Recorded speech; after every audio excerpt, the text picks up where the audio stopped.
claiming to protect the birds and whales he says they kill.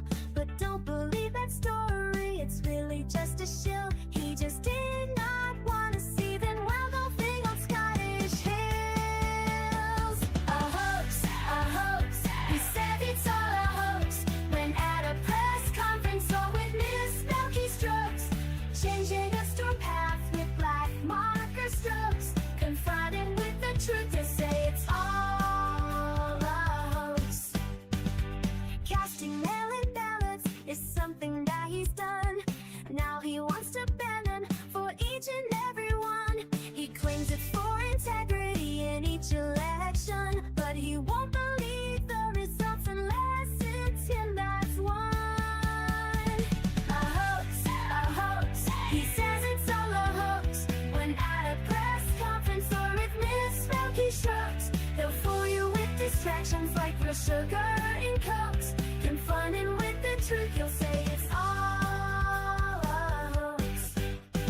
He promised to release all the Epstein files that caused all the MAGA base to react with smiles. But how long has he put it off? It sure has been a while, and now he's calling this a hoax, protecting pedophiles. A hoax, he says it's all a hoax. When at a press conference or with Milky strokes, he'll keep on gaslighting up until he crooks. Confronted with the truth, he'll say it's all a hoax.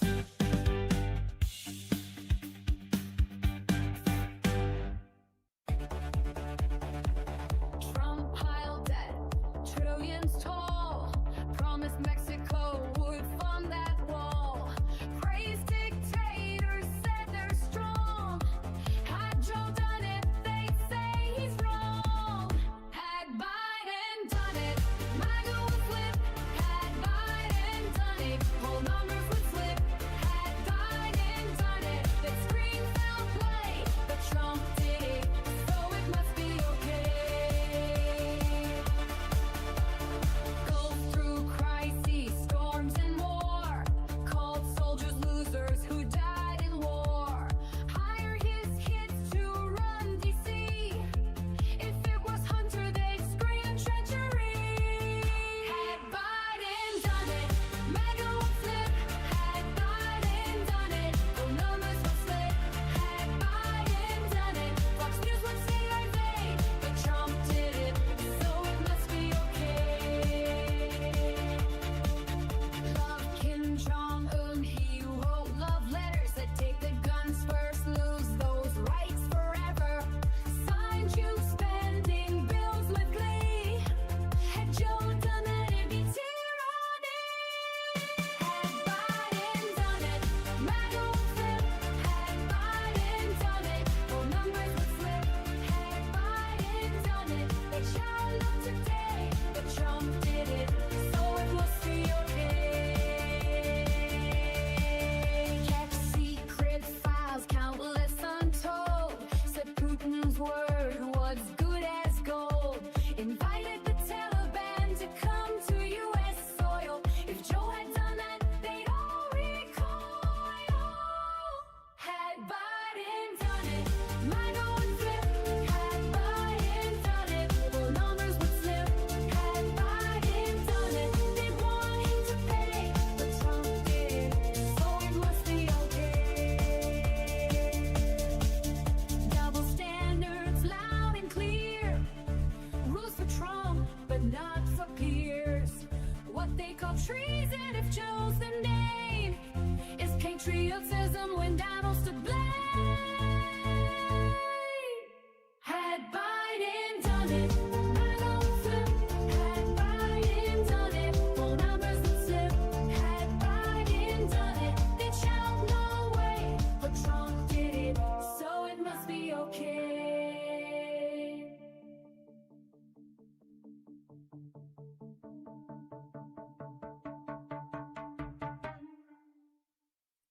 This just in. A sudden spike in logic levels across the city. Citizens report seeing a man with glasses and a podcast mic. We go now live to Liberal Dan.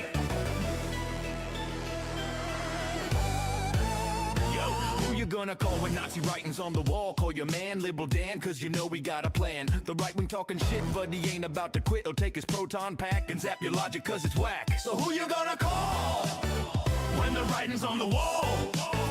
Call your man Liberal Dan, and the rhetoric will fall. It's being reported that Liberal Dan is setting up what appears to be some sort of straw man containment field. He's calling out your lies with his mic, he'll vaporize. Cross the streams in your dreams, bitch, you know that he's too wise. You're like Slimer talking crap, but you walked into his trap. Yo, it's more than entertainment, it's misinformation containment. So who you gonna call when the writing's on the wall? Call your man Liberal Dan, and the rhetoric will fall.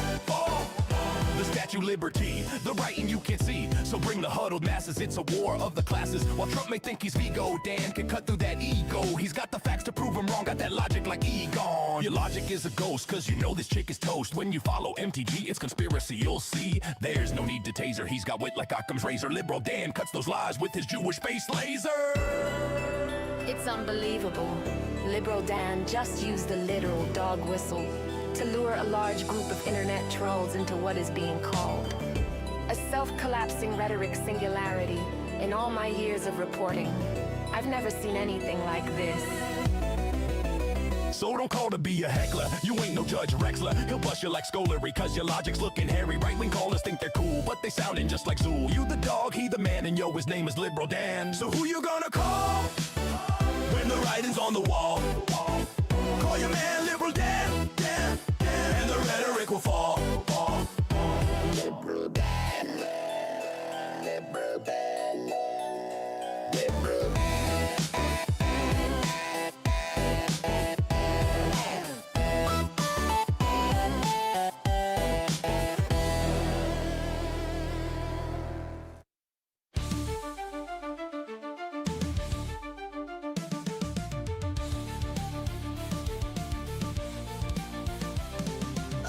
Proclaimed king, a groper in chief, stealing our country, a crooked orange thief. Faux patriots who are poorly educated, wearing red hats and also unvaccinated. Liberal Dan will see us through. It's the best show that you're not listening to. So when you hear the call, animals unite. Liberal Dan Radio, talk from the left, that's right. A failing media that's barely treading water. They're too inept to fight this new world order. Corporate pigs are at the trough, hear the squeals. The swine won't bite the hands that feeds them meals. But Liberal Dan will see us flow. It's the best show that you're not listening to. So when you hear the call, animals unite. Liberal Dan Radio, talk comes the left, that's right.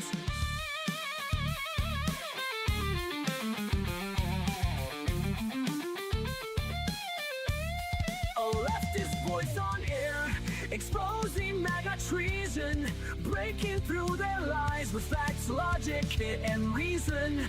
Unmasking hypocrisy, the truth will be our guide. Call out their lies, justice is on our side. Cause Liberal Dan will see us through. It's the best show that you're not listening to. So when you hear the call, animals unite. Liberal Dan Radio, talk from the left, that's right. Liberal Dan Radio, talk from the left, that's right.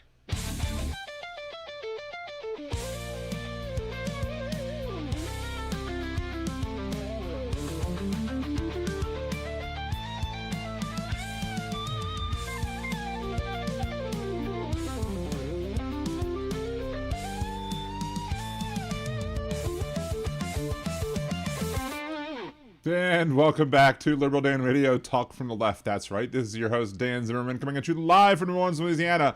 As the music was playing, I was sitting here watching Hal's stream on mute, and all I could see is Hal just like yelling or whatever. He's being very animated, very ranty or whatever. I was like, wow, damn, Hal's getting into it. And then I looked over at the chat and I see somebody else in quotes who typed in, "It is what it is." I go say thank you, Donald, but thank you for whoever put that in there. So it gave me a chuckle as well.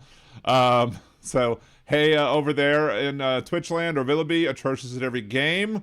I'm sure you got my email showing that I created and uploaded the many videos this weekend because I pulled the trigger and I paid for the monthly pass for the Agent Opus so I could get a bunch of those videos uploaded and some new ones. And we've had some fun with those, and we've found a new bit to do too, which is always fun. So hey, atrocious at every game. Hey, Willoughby. Hey, Jolie.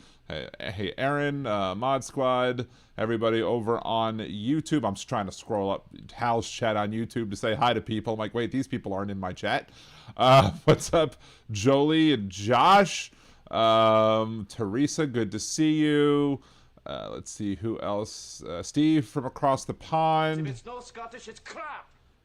Who else? We got Molly. Good to see you. Joy to see you, Molly. And of course, yeah, Aaron. Who else? Petrazi. Who else am I missing that I haven't seen? Jackie. A bunch of the J Squad is here. Good to see every one of you.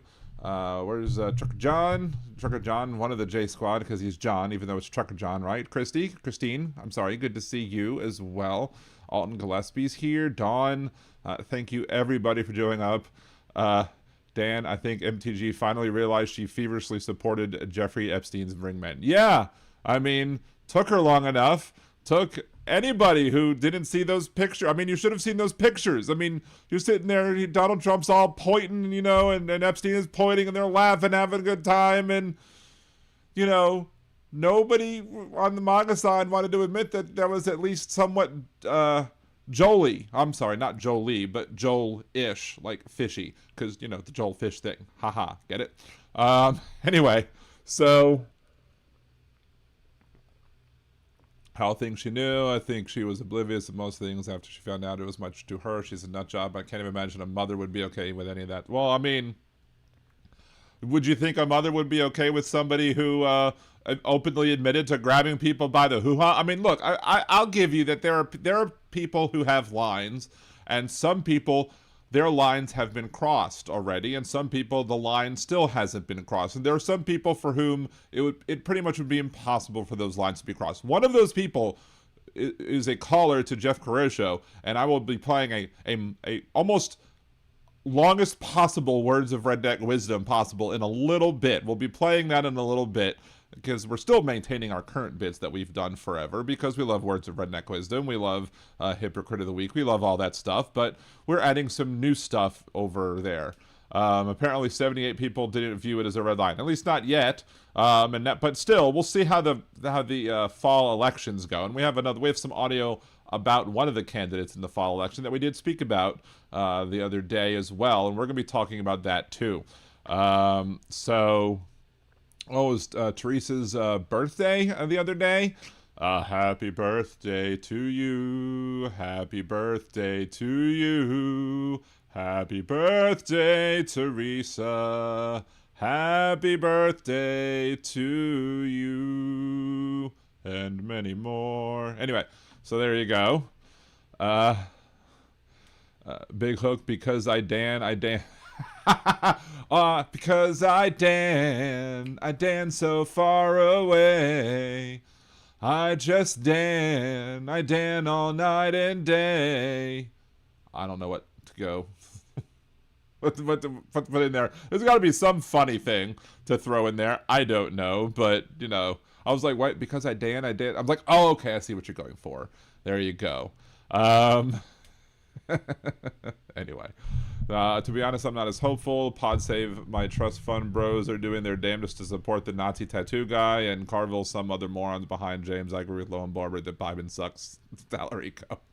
Yeah, I mean, it looks like potentially that it's going to be Jasmine Crockett coming out of the primary potentially, and we'll talk about that on Wednesday with the Texas results. I'm definitely going to be interested to see if there's a runoff between Cornyn and Shit for Brains, aka the attorney general who had to get a divorce for biblical reasons on from his wife. I'm now wondering, like, what biblical, like old school biblical, like according to the Torah, according to Jewish law at least, you can divorce your husband if he doesn't give you a kid.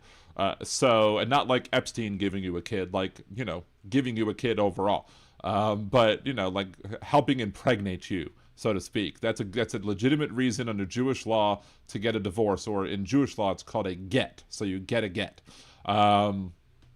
So I don't know if that's the biblical reason or the other biblical reason. Maybe he knew other people biblically and that's the problem. I don't know. But Paxton's just a giant piece of shit regardless. So, but again, it's one of the things where I want to see the most horrible of the MAGA candidates coming out of the primary so that the Democratic candidate, hopefully Jasmine Crockett, has a chance to beat him in the general election. Of course, as a nation, we're going to be kind of, gun shy and saying, oh, well, should we support this person or that? But no, support the best person possible and then get out and vote for that person. And hopefully Texas fucked around too much and found out, and then we'll end up having re-gerrymandered so poorly that they've weakened their leads in other districts and made it possible so that they'll lose House seats too, as well as losing a Senate seat.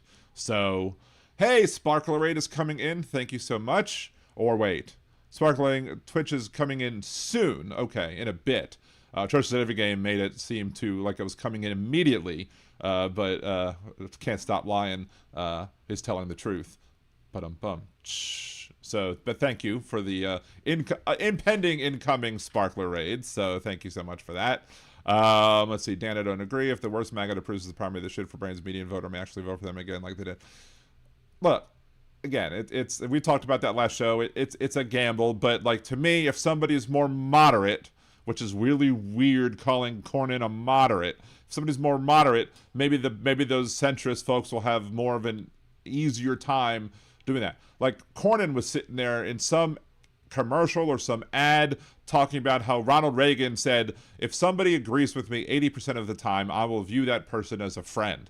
Meanwhile, nowadays, if you don't agree with Donald Trump 99 to 100% of the time, you're considered Trump's enemy. So unless he sees some reason to kiss your butt, I don't know.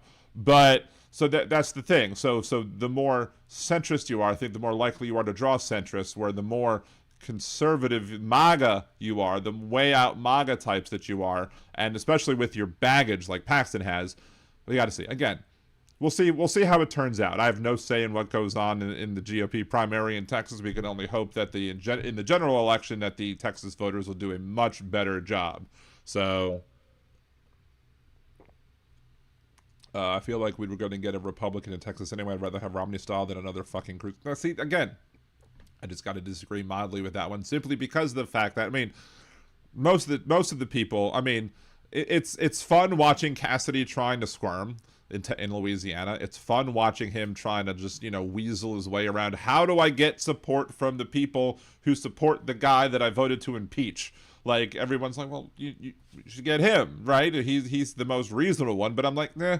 Do we really want the most reasonable one, or do we want the one that's going to make it much more easier to topple the Republican Party in 2028, or beat them in 2020? I think having the more, I again agree with the Claire McCaskill approach of you want the most crazy wingnut whack job in the general election, so that the Democrat can have an easier time combating them. Of course, the other view of that is then say, well, you should get a moderate person who's running and not necessarily somebody who's on the far left. And look, depending on the state, I'll agree. But in safe blue states, I want somebody as far left as possible. In red states, it's very well possible that we might want somebody who's more moderate in some areas, and not necessarily somebody who's that far to the extreme in order to flip the seat first. But again, the problem we have on the left is that sometimes we let people get too moderate, and that causes people to the people to who are on the left to be like, nah, here comes another milquetoast Democrat. We're not going to support them. We're just going to stay home. So we should have people that we can get excited over on policy and about personality, and be able to just say, we want this person 100%. Want it absolutely, and don't want the Republican. So I don't know. Let's see, Aaron, I just saw the claim for my infusion treatment on Thursday, $67,000. Thank goodness for medical insurance. Oh, like the pre-insurance adjustments of what's going on with everything that happened last year. Like, we topped over $200,000 for Cassie alone, just for, I think, one of her hospital stays, let alone all of them. Plus, there's mine. Plus, I would love to go back and look at my Blue Cross explanation of benefits just to see if I could get from those documents exactly how much in non-adjusted cost we incurred last year, because that would be ridiculously crazy. I don't know. Josh, I still think somebody needs to tell him, I'm assuming him means Trump, that the Darwin Awards are very prestigious. I would be the best Darwin candidate. There'd be no better Darwin candidates out there at all. So, anyway, I'm trying to stall a little longer to start with some of the video stuff that we've done. How about this?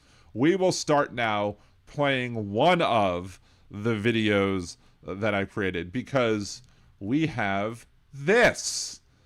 We have this video. If you are subscribed to Liberal Dan Radio, Talk from the Left, that's right, on YouTube, and if you happen to get notifications when new things post, which you should turn on that alert me button or whatever it's called, and you will see that what I did Saturday is that I decided that I had to make a video about Donald Trump being a man of peace. But is he a man of peace, or is he a man of peace? He wants a piece of something. So, and there are some rhymes that I came up with this one that I really, I might have to pause this for a second, and you can watch it unpaused on YouTube if you want. I might have to pause it at especially one of the points where I talk about how one rhyme that I pull out. But anyway, let's go ahead and play this audio, which is Donald Trump, a man of peace.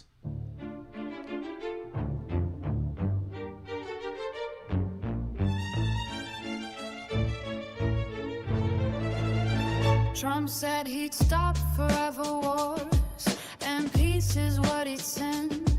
He said we'd measure his success by every war he'd end. In Gaza he'd protect the people, war crimes he would ward off. But can we trust the board of peace when it's peace that he is bored of? That's the rhyme. There's like, he promised it would, the attacks or whatever, that he would ward off, but can we trust the board of peace when it's peace that he's bored of? I mean, I don't know. I want to give myself a pat on my back on that one. I was rather proud of that one. Anyway, let's continue with the song. He said he was a man of peace, like no one's seen before. But there's a piece of something he simply can't ignore. But what's the final goal? His holy breast ring. Does he want a piece, or does he want the whole thing? He wants a piece of Gaza, cause it's strategic ground. But when he redevelops it, where will Gazans be found? Attack Iran's nuclear program, wanting to bring calm. But when given another chance, he's dropped another bomb. You said he was a man of peace, like no one's seen before. But then he sent an armada to Venezuela's shore. Peace was what he claimed to want, a carrot on a string. But how can one be peacemaker when one wants to be king?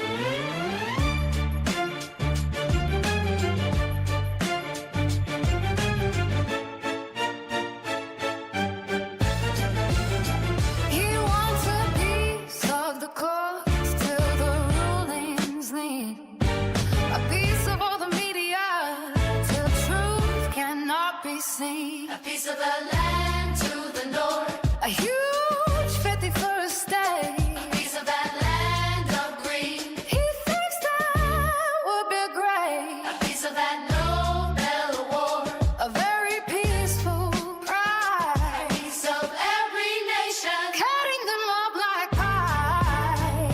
A piece of all of our tax dollars, 10 billion in a suit. A piece of every human, including me and you.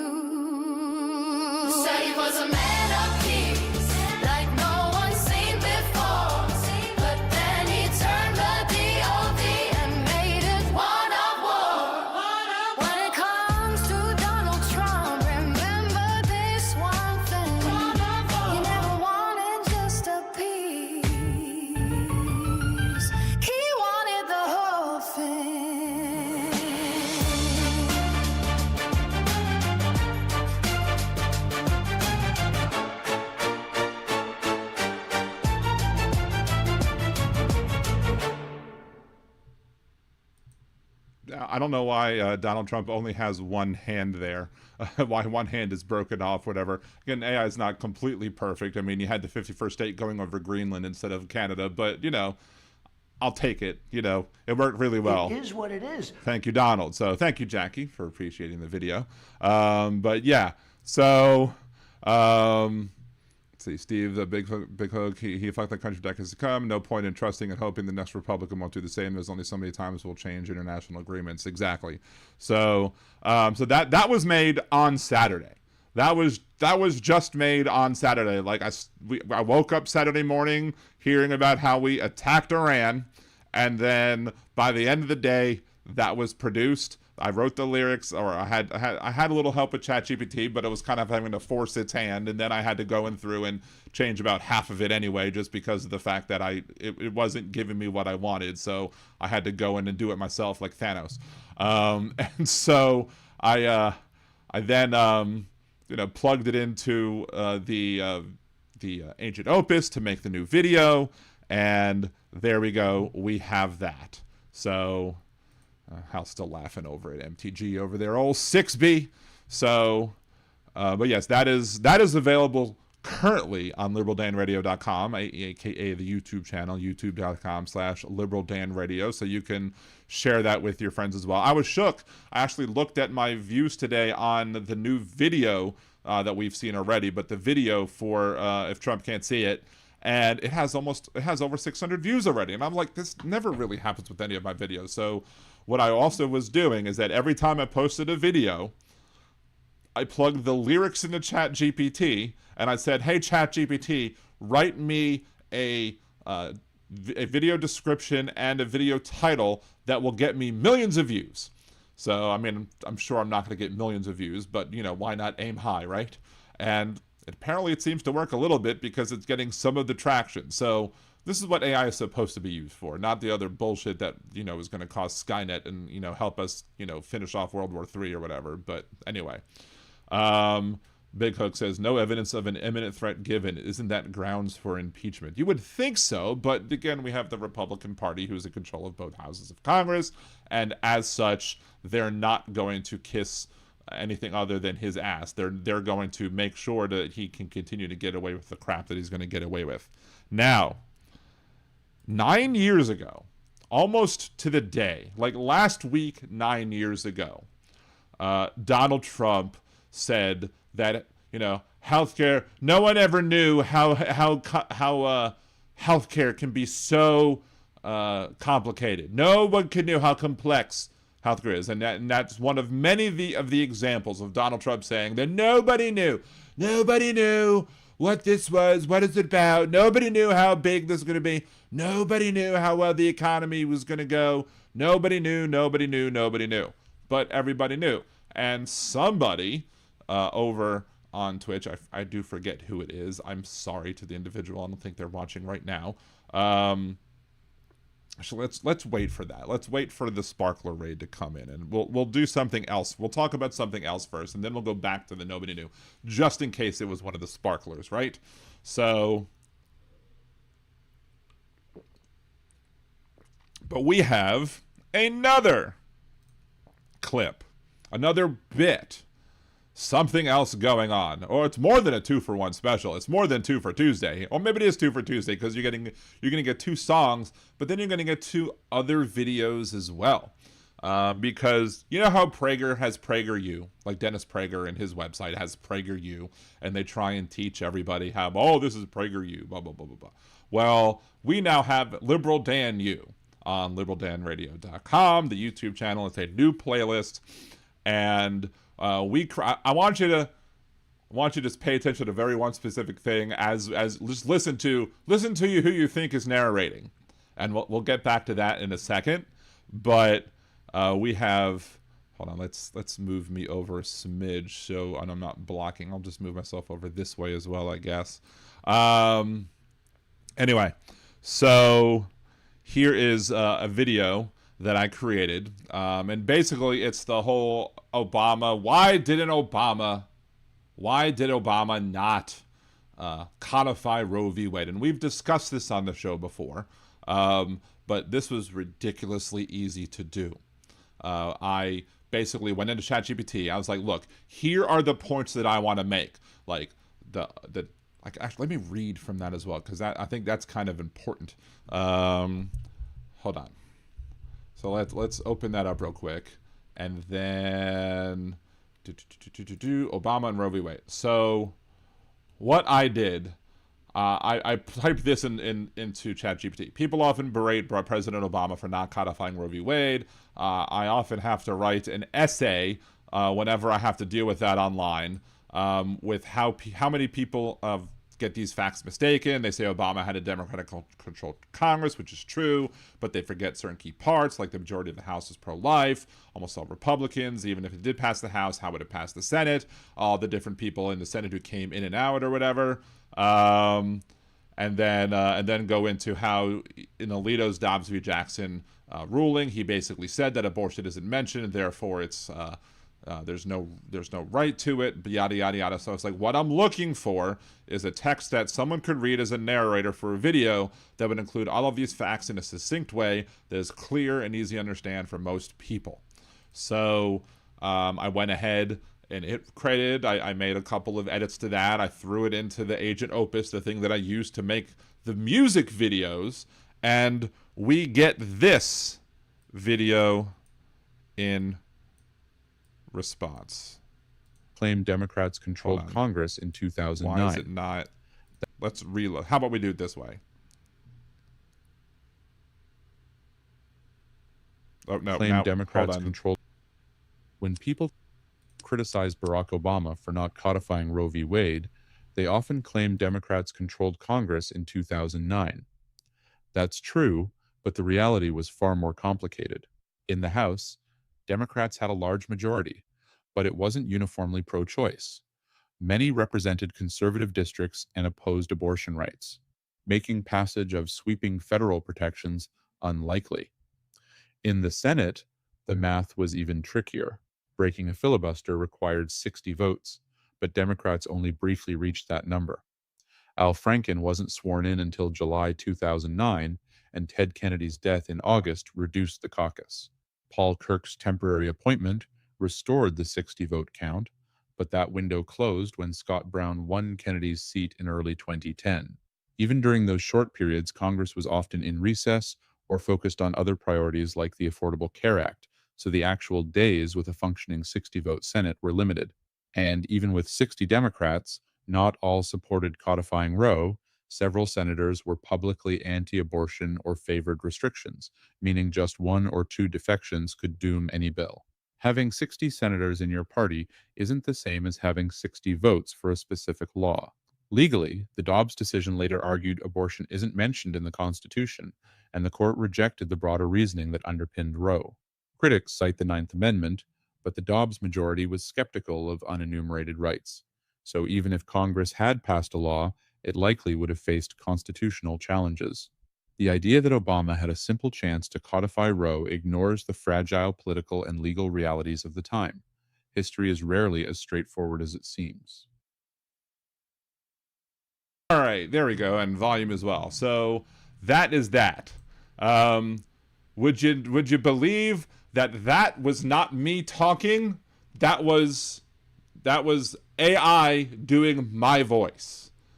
I was mind blown that AI nailed my voice almost identically. Welcome, sparklers. I knew I had to wait. For that. So, because to play this other video that I wanted to play immediately. Anyway, but yes, that was AI imitating my voice. The Agent Opus was like, hey, record yourself reading this other thing for about 30 seconds, and then and then we'll get your voice. So AI mimicked my voice almost perfectly. I say almost perfectly because I've heard one or two words in there that I wouldn't say it like they said it. But I was shook.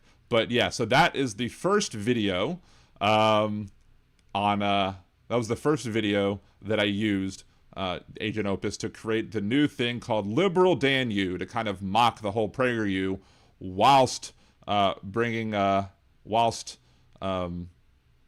whatever. Anyway, So I got distracted by all of the flashing kind of things or whatever. So AI almost did it, but Linda says a 1. Nice. So thank you for the bits, Alyosha. Appreciate you. And then, so what happened next was I had posed to my mod squad, Aaron and Jolie. I posed to them, I was like, I need other topics. I need other topics to be able to make Liberal Dan you. And I asked, and I was talking to them about this, and I showed them the video about maybe 5:30, maybe a little after 5:30. By 6:30, Jolie had mentioned, how about a video as to why we didn't have President Biden releasing the Epstein files. A clear, succinct, short video as to why Joe Biden, as president, did not release the Epstein files. Thank you, Water Goddess, for the 100 bits. Appreciate you. So here is that. Literally, I haven't even downloaded this yet. I haven't even uploaded this yet to YouTube. But it took less than an hour for me to make this video on why President Biden did not release the Epstein files. And again, AI mimicking my voice or whatever. Once I get a good enough picture taken of me as well, I'll actually be able to have an avatar that helps do this thing as well, which might make things even weirder. So we will see about that. We might have virtual liberal Dan making videos, or maybe if one day I get hoarse, I'll able to have AI do my show for me. I just have to type the words in as it goes. So that's can we get a video on Biden's non-existent one-term pledge because he never made one? Well, look, we'll talk about that in a second as well, about what you can do to help me out with trying to come up with new ideas for these videos, because I have this pass for a month. I don't know how much this pass will cost to go beyond a month, but I have this pass for a month. But here is this video on Joe Biden and why he didn't release the Epstein files like some people complain about. A common question is, why didn't President Biden release the Epstein files? To understand this, it's important to know how the Department of Justice operates and how different administrations have handled DOJ independence. While the Attorney General is appointed by the President, the DOJ is meant to function independently from direct White House control, especially in criminal investigations. Under President Biden, Attorney General Merrick Garland reinforced a post-Watergate norm: the White House does not interfere in specific prosecutorial decisions, and Biden stated he did not direct the DOJ on whom to investigate. This hands-off approach contrasted with the Trump administration, which faced criticism for attempts to influence DOJ matters involving political figures. When Biden took office in January 2021, the federal prosecution of Ghislaine Maxwell was already underway. During an active criminal case, the DOJ does not release investigative files to the public for several reasons. Grand jury materials are protected by law. Investigative files may contain unverified claims. Documents could mention people never charged, and victim identities must be safeguarded. Disclosure could compromise the prosecution's integrity. What many call the Epstein files are mostly FBI materials, witness interviews, and evidence logs, which are not public records. There was also no single official Epstein list maintained by the DOJ, and being named in a document does not prove criminal liability. If Biden had ordered the DOJ to release these materials during Maxwell's prosecution, it would have been seen as political interference, contradicting the administration's commitment to DOJ independence. In summary, the decision not to release Epstein-related investigative materials reflected a hands-off approach, ongoing prosecution, legal protections, and respect for due process and privacy. There you go. So that is the second video that I use using Agent Opus to very quickly I made that in less than an hour, between plugging the idea into ChatGPT and actually telling ChatGPT a few times where they got it completely wrong, aka like it kept on talking about Joe Biden in the present test. I'm like, no, he's no longer president, unfortunately. So I had to make a couple of had ChatGPT pare it down a little bit. I wanted ChatGPT to actually be less snarky, because I love snark. don't get me wrong, I love to be a snarky MFer, but in this set of videos, I kind of want them to look as if they are being unbiased, because I mean they're biased towards the truth, so they may very well be biased against Republicans and Donald Trump. But still, I wanted to make sure that these whatchamacallit, I wanted to make sure that that people who watch this cannot say, oh, that's just a bunch of malarkey. I want them to be able to say, okay, so here's where you can come in, or you can come in as audience members, as liberal danimals, as sparklers who maybe haven't yet become liberal danimals yet. You can come in, you can shoot me off an email anytime you want, liberaldanradio@gmail.com. And if you have an idea for one of these videos, don't put it in chat, it's just going to get lost in the chat. If you have an idea for one of these videos, shoot me an email. I would love to see a video, like a short, like it's going to be about a 2-minute video. That's where we're at right now. I think with the technology, I think it can spit out 2-minute videos. So if you want something that I can discuss in a 2-minute video where I can plug it in and make something really boom, boom, boom, I could start spitting them out really quickly and then be able to have enough in the hopper to last for, weeks or months, even beyond if I decide to not re-up the use of that tool.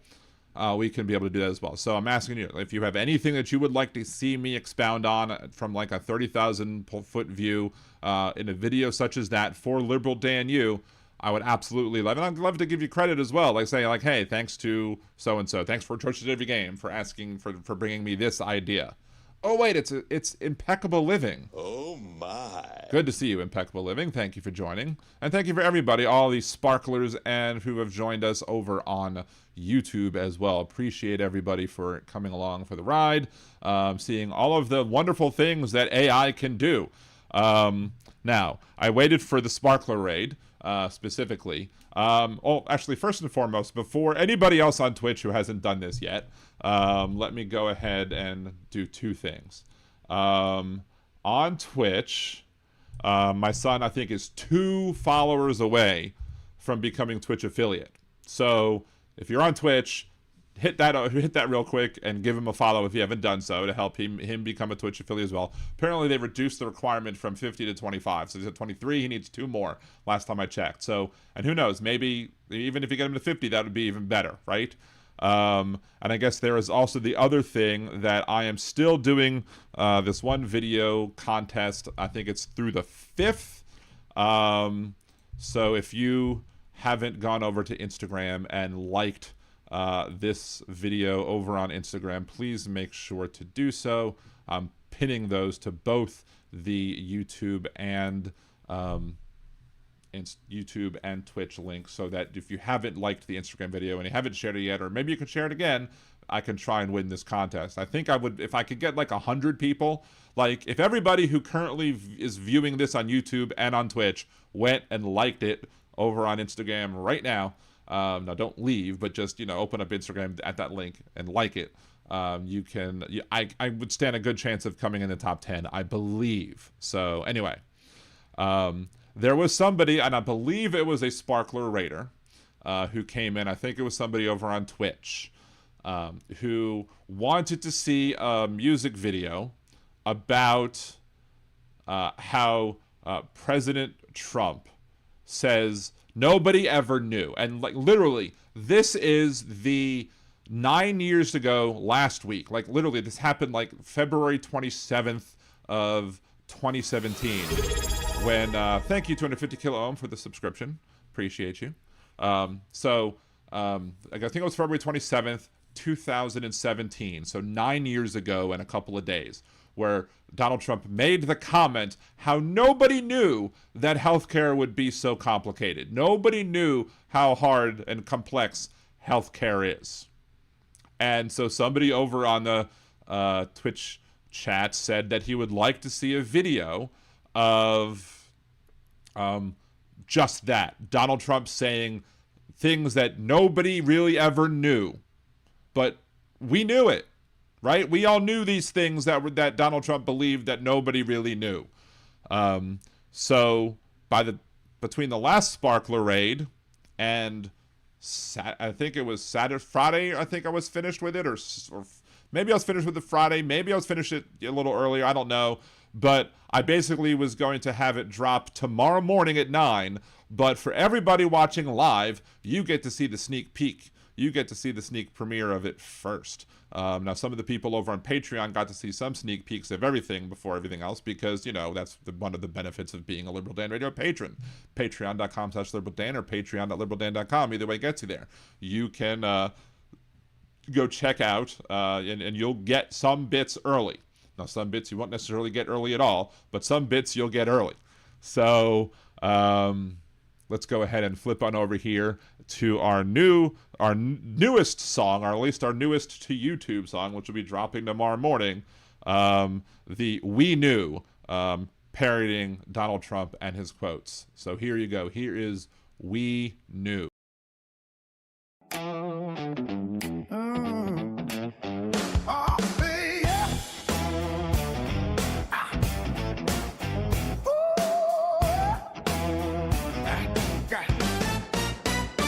He said nobody who healthcare could be so complicated. The Obamacare debate was 6 months litigated. Years of med school debt got capitalized. Insurance claim forms so high they nearly capsized. But he wouldn't know the frustration of trying to get prior authorization. Everybody knew, the whole world knew, the doctors, the lawyers, the CBO crew. Oh, 30,000 pages already reviewed. It wasn't a big secret. We knew.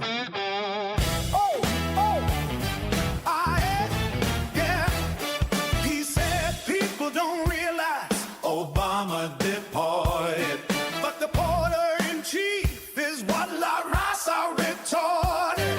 Obama went after the violent folks and felons. Trump nabbed the dishwashers and people picking melons. But Donald's argument shows that he's not very bright. If Obama made some wrongs, 2 wrongs don't make a right.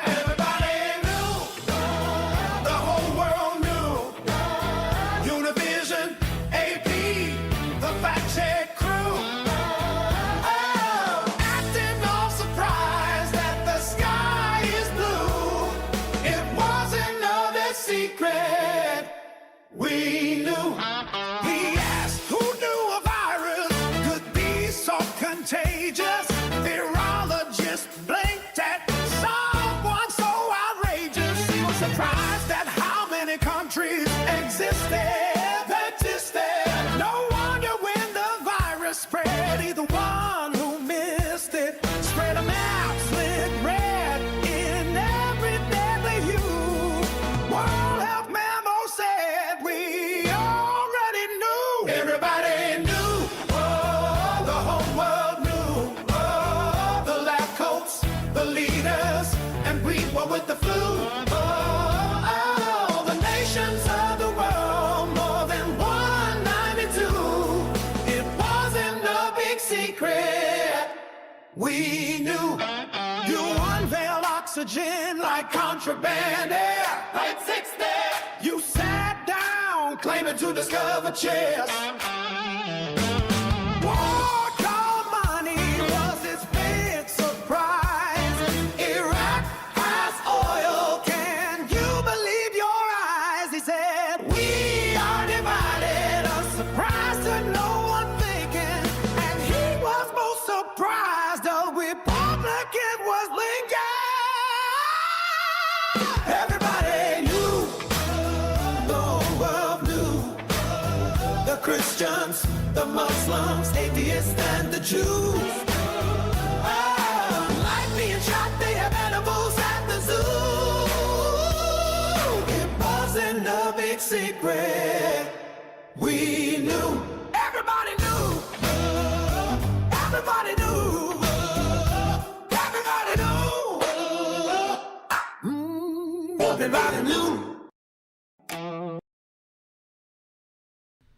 All right, so there you go. Wrong page. There you go. That is the new Liberal Dan video. We knew that will be live tomorrow morning on YouTube. I think around 9 a.m. Central Time is when I had it, so 10 Eastern, 7 Pacific, I guess. So if you want to get that at that time, it'll be going live. Just make sure to subscribe to Liberal Dan Radio on YouTube as well. And you can have that available and share it. I should also upload all of the new ones to Spotify as well. I haven't done that yet. So, Pam, if Trump had been president when Ebola came out our shores, we'd all be bleeding out pretty much. Single payer would be the easiest thing to do. It would be, but, you know, everybody, well, it's socialism. But anyway, Dan using those lyrical prompts. Yes. Well, then, if you have an idea for songs as well, I'm more than happy to get ideas for songs as well, because I'd love to be able to make some new ones. And sometimes, you know, the writer's block kicks in, can't really think of anything too great or whatever. But, you know, as Trump says, it is what it is. But yeah, of course, the right side Rob also says, and cost effective. But hey, we've got, you know, I've got this brand new tool now that has been working really well, bringing us a whole bunch of stuff. So look at that, I'm on 2. I rated myself. Look at that. I had Hal's channel on and I rated myself. That's funny. Nobody rates themselves like I do. I'm the best rater of myself. So anyway, here's an idea. Donnie should sign executive orders with a quill pen. Yeah. Probably trying to do something else with quill pen. I don't know. He's crazy. Let's see. I definitely see iMusic as an art form. It takes more than just some paragraphs, some style prompts, says George. Yeah, I mean, it's... And look, sometimes with songs like Baby Incubator, now, the Baby Incubator song, the Had Biden Done It, a hoax song, the If Trump Can't See It song, all of those are all up there now on YouTube as well, ready to be seen and shared and whatever. With Baby Incubator, I put in the song prompt. I gave it the chorus, and it wrote a banger by itself. See, ChatGPT wrote a banger by itself. I only had to change a couple of the lyrics to make it actually make sense, because again, it brought up Tennessee. While Tennessee may have terrible laws, it wasn't in the news as much as Georgia was at the time, so that's why we had to change that lyric.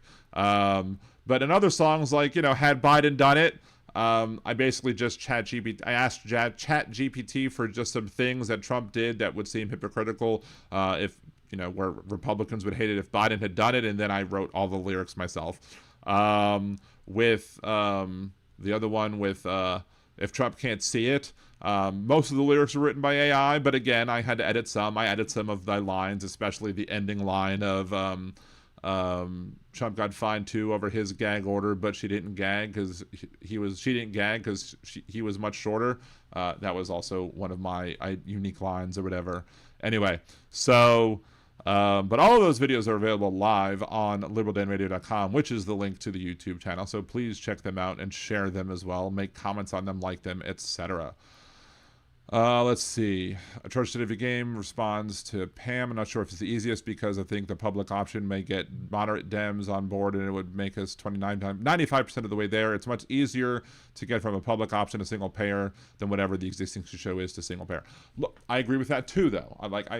I agree with that. And actually, one of the things that I wish I had that tool available, or, you know, during the was it the beginning of the primaries for the 2020 election, was there were many people who were on the left, and I'm on the left, and I want Medicare for all. I want single payer, absolutely.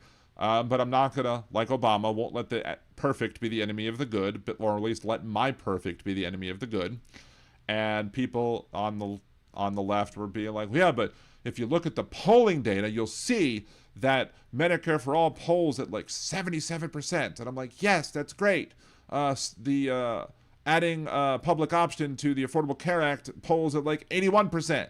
So why would Biden pick something that polls with fewer numbers than his plan, the public option added to the Affordable Care Act? Now, was he able to get that done? No, unfortunately, because he didn't have the congressional support to do it. But still, again, I agree with you that moving to a public option might show the feasibility of saying, look, I would rather pay my tax dollar, have my tax dollars go towards paying these premiums and be able to buy into Medicaid or Medicare or whatever than have to pay through my employer and pay through the nose and pay many more premiums. I'd rather pay $500 more in tax dollars every month to get rid of $1,000 in premiums every month, plus all the additional expenses that would come with having a private plan versus being in Medicare, Medicaid, right? And then maybe the more people who actually opted into that public option, more people would see, oh, this is actually a good plan. Let's now make this available for everybody, and then let's finally move on to this overall better plan. So, Right Said Bob says, man, public option may not be fully funded and set up to fail. Well, we got to make sure it's not set up to fail. We have to make sure that, that the amount of tax dollars that goes in at a rate. And one thing we could potentially do is one thing I think that we should do is one thing that Republicans talk about is wanting to streamline things. Why do we have so many different types of things available? Like, why do we need VA and Medicaid and Medicare and all this other stuff, right? Why do we need all of that? Why can't we just have a plan that people can go into? And if you're in the VA, you make sure you still have all of the benefits that make the VA good for people in the VA, although there are people who complain about the VA. If you're on Medicare, you can make sure to get the coverage that people on Medicare would typically need. And if you're on Medicaid, you get the coverage that people on Medicaid would need.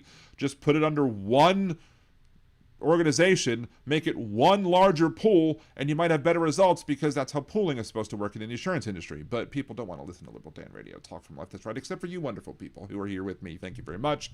Just as a reminder, it is almost 9 o'clock, 10 minutes before the hour here on Liberal Dan Radio. Talk from the left, that's right. Please make sure if you're on YouTube, 106 current viewers, 52 likes. Please make sure to smash that like button. Help the algorithm. Type things in the chat. Hit that little heart button and give hundreds, laughs, cheers, etc., shock, whatever you want to do. Click all that stuff to get the algorithm going, because as we all know, Al Gore needs more rhythm. Many different ways to support the show. You could Venmo Liberal Dan on Venmo. You can buy me a cider. Go to liberaldan.com, click the buy me a cider button, or just go to buymeacoffee.com/liberaldanradio. Either way gets you there.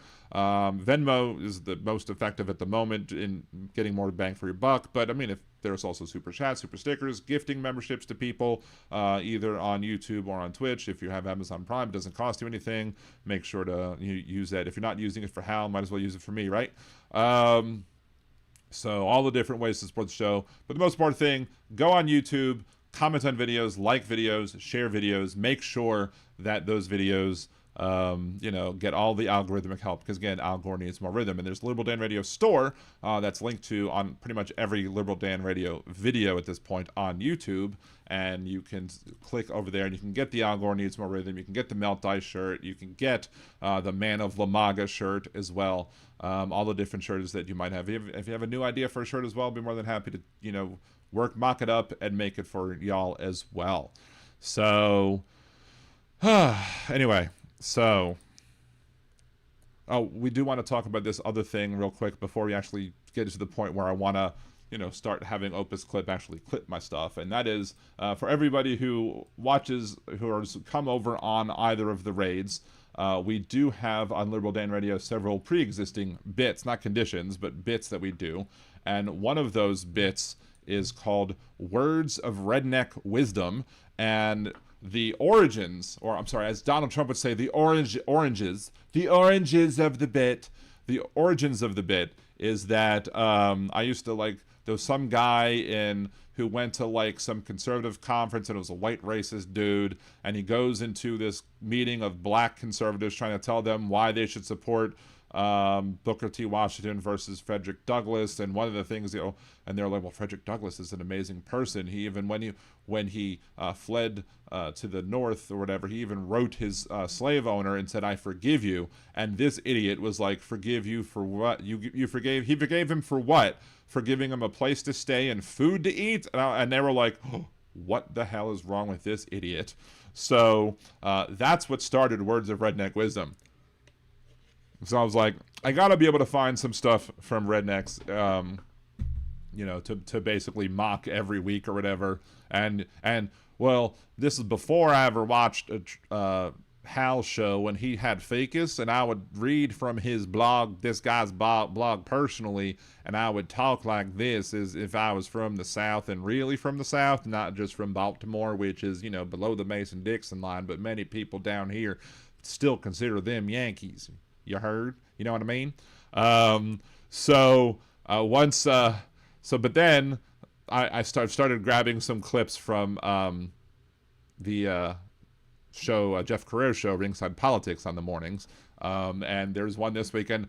Shockingly enough, normally it's me mocking the people. And while I don't agree with everything that this person says here on this video, wow, this person is an example of somebody who has had enough with Donald Trump. So this week's Words of Redneck Wisdom starts right now.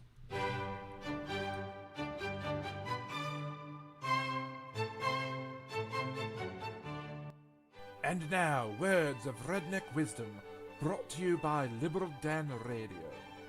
What happened to America first? Why was it, Jeff? What was our reason for bombing Iran there? What was our reason for that? Well, I think it's multiple reasons. One is, I guess, their nuclear program. Two, I guess the talks had sort of ended.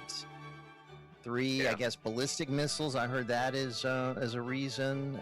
Then really underlying it all could be regime change as a reason. Right. Yeah. So, maybe mixture of all that. Huh. Yeah.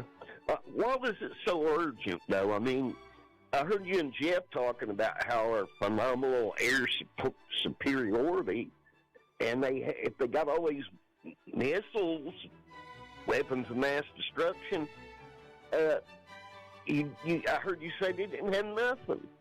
So I don't get it. It sounds to me like when we rolled to Baghdad looking for weapons of mass destruction, rolled in there without a fight. Okay, now we got air superiority. We're only going to do it for about 4 weeks. 4 weeks of war. Let's go here and have 10 weeks of war. We'll go over here and have a couple weeks of war. It boggles my mind. Okay, we want regime change so they can protect Gaza from Hezbollah. That's what it's about. While they build their super city. Okay. I didn't vote for regime change. I didn't vote for Donald Trump to do anything but lower gas prices here and get rid of illegals. Now, they say we've got to fight them over there to keep from fighting them over here.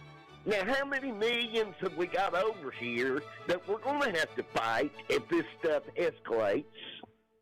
It's going to be here. You got Miss... I can't think of her name. She's a lovely little lady talking about, terrorist cells over here and the cartels having to fight them too. Is that just is that an America First agenda to bomb them over there when we got millions of them over here that could attack us over here? Where's America First? What is this all about? It wasn't urgent. There was no weapons of mass destruction in Iran. There wasn't any in Iraq. It's the same bunch. I think what happened. Here's my guess, Jeff, Mark, and building on what we talked about with Jeff. But my guess is they had intelligence. All these people were together, and they said, "All right, this is an opportunity to take them all out." So they got them all, and they just continued from there. So supposedly, here about a few months ago, we bombed Iran and got rid of decimated their nuclear program. Now we're no, obliterated. That's the word, obliterated. The same dang thing, right? Right. Now we're over here discussing their nuclear program. A month or two later, after obliterating it. So So you don't like this whole thing? You think it's against America first? You're agreeing with like Marjorie Taylor Greene and Thomas Yes, Massey I'm and Tucker and a lot of the critics. Marjorie Yeah. Taylor Greene did not betray Trump. Trump betrayed her, just like he betrayed me and everybody else out there that wants to take care of this country and lock these criminals up. How's come Colin Powell ain't in prison for getting us into a war, lying to get us there? How's come he's still out and all the... Well, he's all dead the now, others? but yeah, he passed. All yeah. of them. Right. Thank you. All right, my too friend. late. Thank you. Thank you. That's Mark. And this concludes Words of Redneck Wisdom, brought to you by Liberal Dan Radio. Talk from the left, that's right.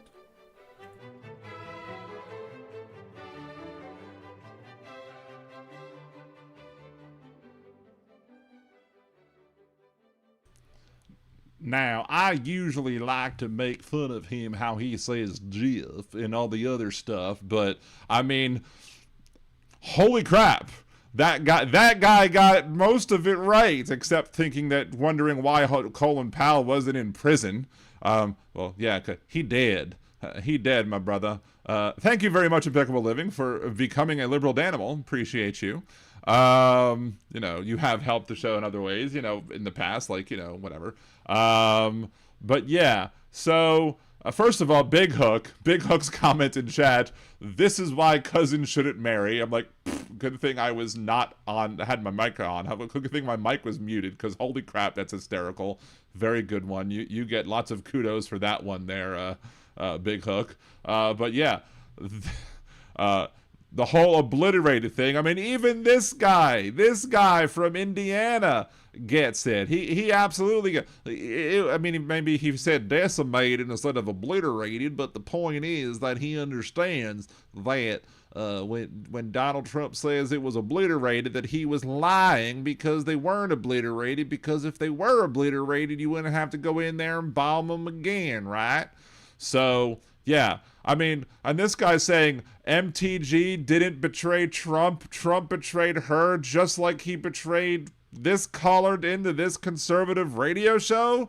And he even gets the whole thing about 4 weeks. Like, if you're in there for a regime change and you take out the leader, why do we still need to be there in 4 weeks? Of course, Hegseth, Pete Kegsbreath, is like, oh, well, just because he says 4 weeks doesn't mean it could be 4 weeks. It could be fewer. It could be more. I'm sure he didn't say fewer because he's a fucking moron, but still. But yeah, and then the one part, he says, I voted for lower gas prices and to deport the illegals. So, I mean, he basically voted for lower gas prices and for bigotry. But you got to understand, with bigotry comes with bigotry abroad. And with bigotry abroad, you're going to get things like attacking Venezuela and attacking Iran and attacking all these other places, even though he said he was a man of peace. But as we've discussed on the video, as you've seen, that video that is already live on liberaldanradio.com, he didn't want peace, and he didn't even want just a piece of anything. He wanted the whole damn thing. But yeah, and then he very succinctly brought up, he's like, we're fighting them over there to not fight them over here, but how many millions are already here? How many people have crossed the border? I mean, we all know that if you listen to Liberal Dan Radio, Talk from the Left, that's right, and we're going to be going over one of the repeated lies again that Donald Trump said yet again today about border crossings, and how there has been zero illegal border crossings, which even his own Border Patrol numbers says is a bunch of malarkey. But if Border Patrol and ICE are not on the border because they're too busy in New Orleans and in Minneapolis and in Norfolk, Virginia, and all these other places, and they're not at the border, then how do they know who's crossing and who's not? You don't have enough people manning the border to determine who's crossing and who's not. But who do we want to have in control when we have, potential for attacks over here? I mean, Kristi Noem is not going to be any good with the Department of Homeland Security. She's only good at killing dogs. She's not good at killing people. She's only good at killing dogs. And, the FBI would be kind of responsible for the attacks or to help deal with potential threats that are coming. Do you really want this guy in charge of the organization that would be responsible to help prevent attacks? This guy right here is the guy that we're going to have helping us prevent with terrorist attacks after this illegal invasion and attack on Iran? I mean, this guy. Come on. This guy, the one who was, chugging beers with the hockey team, this guy. No. Not, but this, he does not give me any confidence. That's the look that he's going to be giving when it's attacked, that it's announced that attacks are going to happen, or already have happened, because I think one happened in Texas, right? And we'll go over the ramifications and the outcomes of what has gone on and what will happen domestically under this terrible administration. But again, this guy is the guy that you want in charge of the FBI? Fuck no. Absolutely not. So yeah. She also killed a horse and a goat. And then she also has a horse face, right? Anyway, sorry. Let's see, Iran's leadership. Again, and also another point for 250 kilo. Iran's leadership is built like a Pez dispenser. Wasn't Austin recent shooting a sleeper cell? Yes.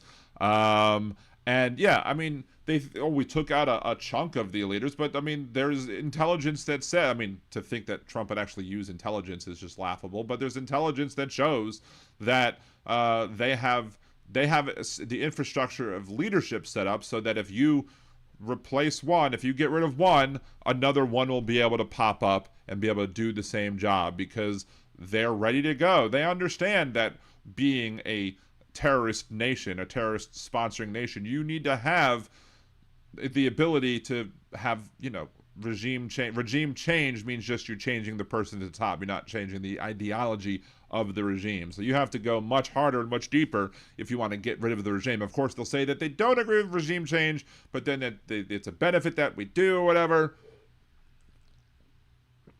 Again, it's like one of the reasons that we, one of the things we've talked about, how, it's not that we disagree with something that happened, it's that we disagree with how they went about doing it, and it needs to be done in the right way. Like, we don't disagree, we don't have a problem with, like, the general thing of an idea to vote, and we don't think that people, or certain groups of people, are incapable of doing things like voting and getting a new ID. We just don't think people should have to jump through additional hoops, because conservatives will often misrepresent our arguments. We're not going to sit here and cry that the Ayatollah passed away or was killed, whatever. We're not going to cry about that. We're going to sit here and say, you've blundered how you did it, and you've blundered the ability to make sure that it doesn't go worse over there than it already was. So, let's see. Choo Choo Bob 1212. Hello, all Minnesota resident here. I'd like to update you on how it's going here. Things have slowed down for the most part this weekend. It was not okay if you've seen the clips. If you haven't seen them, granted, it's the sheriff, and not all the info is out yet. Some stores and restaurants are still closed and refuse to reopen for fear of agents that are undercover. And who can blame them, right? I mean, they pretend to be gone to give you a false sense of security. Then they open back up and they'll be like, boom, here we are again. Because I wouldn't trust this administration further than I can throw them. Trump is doing what he said he would do. He's the same effing person he said in 2015. I mean, yeah, he in the Republican debate in 2015 or in 26 for the 2016 election, Donald Trump literally said that he would go over there, that he would bomb the terrorists and take their oil. That's what he said, literally verbatim at the Republican debate. And of course, he's a peacemaker. No, he's not a peacemaker. As we said in the song, he just wants a piece of the pie, or just wants the whole thing. So yeah, the idea that he was going to be this great peacemaker.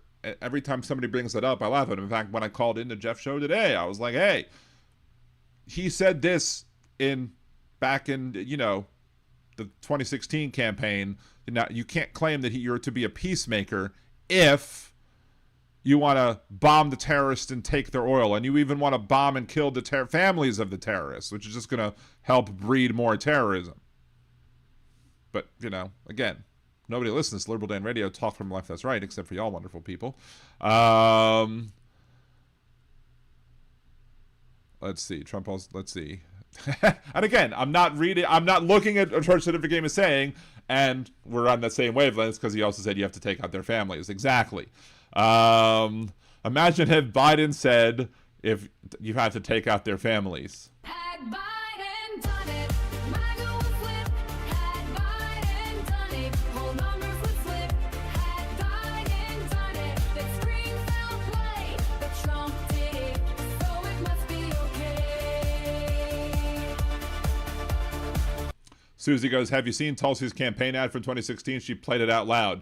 Yeah, and Tulsi also then campaign had these shirts that you could go buy, I guess Tulsi Gabbard's website, that says, no war on Iran. That aged well, didn't it? Maybe the only thing that aged better then is then kids who didn't get vaccinated for COVID and died, and the kids who have now been bombed over there in Iran who have died in a school because, you know, we're not using smart weapons technology. We're just dropping a whole shit ton of bombs and, you know, hoping to cause as much chaos as possible so that Trump can take Iran's oil as well. And then he's going to make some reason as to why taking Iran's oil is somehow good. And then you'll have many of the MAGA people agreeing with it. I would say most of the MAGA people who will still make excuses for it. Because even though you'll see, you heard in the words of Redneck Wisdom that we played, the guy was like, the caller, the conservative former MAGA caller, was like, he betrayed me, Jeff. He betrayed Marjorie Taylor Greene. He betrayed all that. He lied to us. They said that it was obliterated when it wasn't. All of that stuff. But you never heard Jeff once say, you're right. Trump has betrayed us, because he's that person. And this is kind of a segue into a comment that I got on this particular video, the one that Atrocious at Every Game loves. Had Biden done it, MAGA would flip. Had Biden done it, whole numbers would flip. Had Biden done it, that screen fell play. But Trump did it, so it must be okay. Chad, we will get to your comment in a second because I do want to get to this other thing first. Let me just write it down real quick just so I don't forget. Anyway, this person, Mind Wide Open 2579 over on YouTube, 7 hours ago, at least 7 hours ago from, I guess, when I started the show, maybe like more like 8 or 9 hours ago at this point. This individual responds, though there's a group of extremists within MAGA that would likely support Trump no matter what because they're crazy enough to think he's always right. This individual says that's a relatively small portion. I disagree with that wholeheartedly. I do not believe that it's a relatively small person. All you got portion. I mean, look, anecdotal evidence is not proof, but go listen to Jeff Carrera's radio program, and if you call in, tell him Liberal Dan sent you. But say, I disagree that it's a relatively small. I think it's a relatively small portion of the MAGA folks who have actually changed their minds on Trump, who are willing to question Trump, who are willing to back him, or who are willing to say, we're no longer going to back him. But he does what this user does a whataboutism. This group exists within all parties. MAGA as a whole, at least the people, not the politicians, hold his feet to the fire anytime he says or does anything counter the positions that they believe. Again, I vehemently disagree with that statement. 100%. I think that it's vice versa. I think you might have a few people that might hold the feet to the fire anytime he says or something contrary to his own positions, I would say. A recent example, when Trump tried to backtrack on the Epstein files, his broader base was completely against it and pushed to get them released like he originally ran on. Again, I didn't see that. I saw the vast majority of people trying to make the argument of, backing statements by Pam Bondi and trying to say, why didn't Biden release it? Of course, you should know why Biden didn't release it if you watched the show earlier, and if not, you'll see the new video on Liberal Dan Radio, or Liberal Dan U, that'll be live at some point, probably tomorrow as well. So, no, I think a lot of people made excuses as to why you could continue to keep supporting Trump. Another example would be that Jeff Carrera host, who I know, who he basically was like, look, he pushed the whole Democrat hoax thing. He pushed everything, he said he basically tried to pivot to other reasons and tried to put less and less blame on Donald Trump. Another example, this user says, Mind Wide Open says, when his administration came out after Alex Preddy was shot and said he shouldn't have had a gun, most of his base immediately pushed back on them for belittling Alex's rights. Again, I did not see that happening at all. I saw most people saying he shouldn't have brought a gun. Most people were still saying it was his fault that he got shot. It was his fault. You even had people out there who were MAGA folks who were saying that he brandished his gun and he pulled out his gun, something that is not true. The only person that was brandishing his gun was the cop who took it a few seconds before he was shot and murdered by ICE agents. He claims that there's a ton of examples, but I think you get your point. Biden did plenty he should have been held accountable for, but between the media and the voters, it seemed like everyone was trying to excuse his actions and words at any cost. I absolutely disagree with that. I think it's vice versa. I think Biden had a lot of people in the media who were attacking him that aren't currently attacking Trump for many of the same things, which makes me have to say that to this video, again, play the same clip from the video you're responding to. Had Biden done it, MAGA would flip. Had Biden done it, whole numbers would flip. Had Biden done it, that scream foul play. But Trump did it, so it must be okay. Anyway, Chad earlier in the chat said, way I see it is 47 million Iranian women have hope. They haven't had it a long time. Why do they have that hope? What makes you believe that the head of Hydra that would replace the chopped off head that it currently exists is going to be any better? I mean, if you haven't eliminated the entire infrastructure of the leadership, the entire structure that exists of the Iranian leadership, you're going to have people in line to step up and take his place, and odds are it's probably going to be somebody who's worse. So I don't see any reason to believe. Look, if it does happen, great. If it happens that we have a great example of now we're going to have moderate people who are more moderate when it comes to religion, people who are going to have women be able to have their rights that they had, under the Shah, where people, could actually be more like who they are instead of having to hide who they are. Maybe if that happens, that's great, but I see no reason why these actions by Trump are going to cause that, especially if he's bombing all willy-nilly. All he's going to end up doing by having a school bombed. I'm sure people are, well, they didn't specifically target the school, Dan. Well, no, I'm not saying they targeted the school, but a school still got blown up and you saw lots of children dead. Lots of dead bodies of innocent people whose families are now going to blame Trump and his actions, and are going to be more people who want to say death to America than if you would have accomplished your goals in other ways. The art of the deal guy shouldn't have needed bombs to be able to get deals done.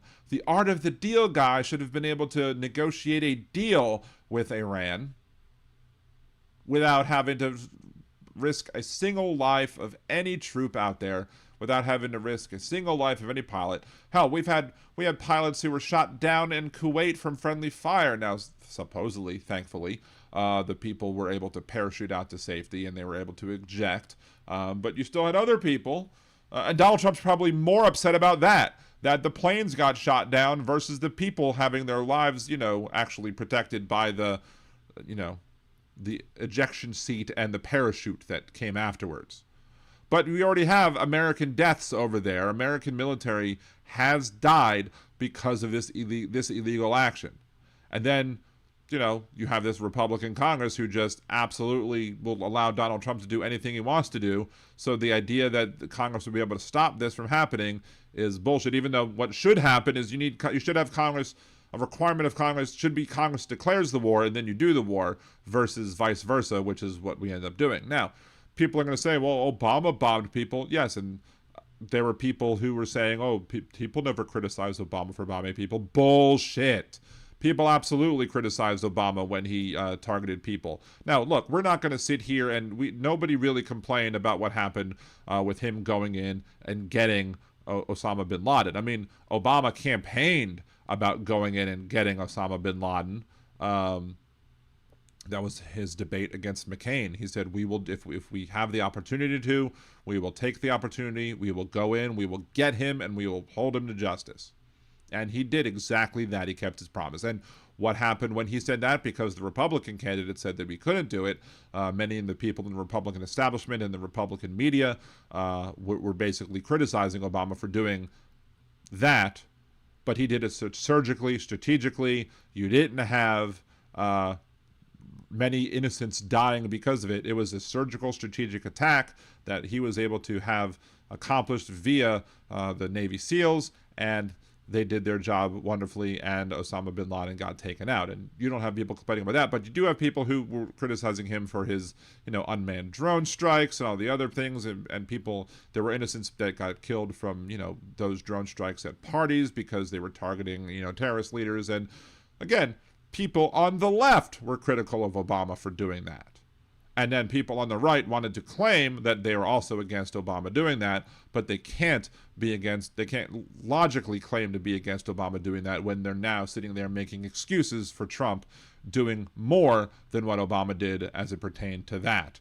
And, there's no "Had Obama Done It" song. There is a Had Biden done it, MAGA would flip.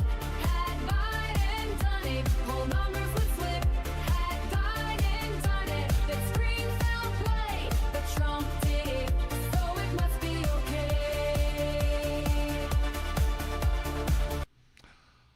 okay. JD Christie, I really hope that joke was made, or that comment was made being ignorant of what Chad deals with or whatever, because if you knew, I wouldn't. I don't think that's a good joke to make, my brother. Anyway, maybe if you don't know, then fine. It's not a joke. But if you made a joke at Chad's expense, then I don't appreciate that. I don't appreciate, again, don't attack the person, attack the people, the argument that they're making. So apparently I've missed a bunch of stuff that Chad has said. Chad goes, because I have hope as well. Why the hell is we live in a world of negativity without hope? You put the odds in bad results. I put it in good results. That's all. I have no concrete evidence. I mean, I have concrete evidence. I have the actions of Donald Trump and what he's done previously. And I use the previous context of his previous actions to show me that I have no reason to believe that what Donald Trump is doing now is going to be helpful to anybody, period, whatsoever. So that's why I believe that. Chad goes, the media hid the Biden concerns until the debate. Let's be intellectually honest. Biden destroyed Trump at that debate. Because Trump was 10 billion times whatever problems that Biden might have had, Trump was worse. And here's the one part of the debate that you had that people were criticizing Biden for was not because he was slow. I mean, they were trying to use it as an example as he was slow, is that Biden's time ran out and the buzzer went off, so he stopped speaking mid-sentence.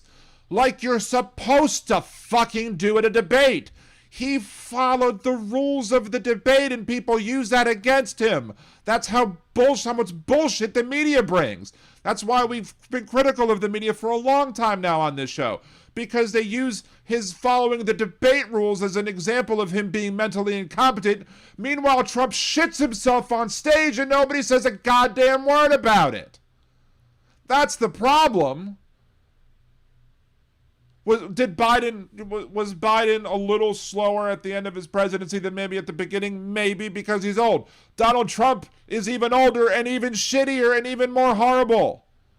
I would have loved to see President Biden. Hell, I'd have loved to see a weekend at Bernie's Biden over Donald Trump at this point, because the harm that Trump is doing that you voted for, granted, you live in Illinois, so even though you voted for it, you had no say because the Electoral College sucks. Still, you voted for it. You voted for this guy and all the crap that he's done. So, I don't know, Chad. Let's see. Let's scroll back up and see. I'm sorry to see you go atrocious every game. I'll shoot you off an email, I guess. Whatever. And just say, sorry to see you go. Let's see. But yeah, I don't have hope at all as it pertains to Donald Trump and his actions and his intentions if something good happens to people under Donald Trump, it's a mistake. It's an accident. It's in spite of what Donald Trump intended. It's as simple as that. So, link from Big Hook. Let's see. A lot of people outside of Iran don't understand how complex it is to dismantle. We can play that, I guess. Let's flip on over here. A lot of people outside of Iran don't understand how complex it is to dismantle the Islamic regime. They keep comparing Iran to Iraq, Libya, or Syria, but structurally, they are not the same, and that difference matters. Saddam, Gaddafi, Assad, those were largely personalist dictatorships. The Islamic Republic is different. It's not built around one man. It's an ideological theocracy. It's layered. It's institutional. It's embedded into every corner of the country and society. Power isn't just in the hands of the supreme leader. It flows through a web of institutions. The Guardian Council, the ideological gatekeepers, the assembly of experts, the clerics who choose the next leader, the IRGC, the Revolutionary Guards, the Besieged, who are the boots on the ground. And here's the part that most people miss. The state-controlled economic conglomerates. The IRGC isn't just a military, it's a corporate giant, an economic empire. They control huge parts of Iran's construction, its telecommunications, its energy, its infrastructure. They run a multi-billion-dollar business. So this changes everything. In most revolutions, the tipping point is when the military defects. But in Iran, how can you defect when your paycheck, your mortgage, and your family's entire financial future depends on the regime's survival? So it's not just about belief, it's also business. The other important piece to this is that indoctrination starts so young. When I was 11, I went back to Iran for the first time, and I remember seeing kids my age desperate, begging at red lights for money. My aunt told me something that I'll never forget. She said, so many of those vulnerable kids who are born into poverty get absorbed into state-run religious and paramilitary networks, the Besieged. They're given a purpose, a community, food, housing, and a paycheck. They're tied to the regime for life. And when you've been part of a system for so long that is now violently cracking down on your own people, you can't just walk away. The stakes are too high. So this isn't just about toppling a statue or removing one man. It's about dismantling a deeply embedded ideological and economic system. That's why the comparisons to Iraq or Libya are so dangerously simple. You can't just pull one brick from a fortress and expect it to fall. Change in Iran won't be a quick collapse. It will have to be an institutional unraveling, and that is a much, much harder fight.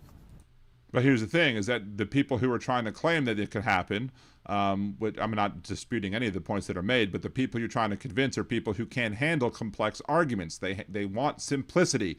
These are the same people who Donald Trump said that he loved after the 2016 Nevada primaries because he said he loved the poorly educated. These are the people who can't handle the idea of non-binary people or other things other than two genders because they embrace kindergarten cop biology of all girls have a penis, all girls have a vagina, all boys have a penis, and all girls have a vagina. Easier for me to say. I don't even accept kindergarten cop biology because I know that it's a way overly simplified than what it really is. So these are the people that you're trying to explain this to. And so again, it's kind of hard because all of that information is probably just going to go over 75% of the people MAGA said, or MAGA whatever. And there's like, what was it? Was it the Washington Post? It was Washington Post editorial board or something said something about MAGA voters. So let's see. Consider readers how reacted to whatever put in the defense of the White House ballroom. Blah blah blah blah blah. Let's see. Just this week, the Post ran an editorial headlined Pam Bondi's welcome woke rollback, blah, blah, blah. And then there's, what's the one? Basically, Washington Post was saying something to the effect of that it's the radical left. Basically talking about let's actually pull that one out because Washington, I want to quote it verbatim if I can find it without a freaking paywall.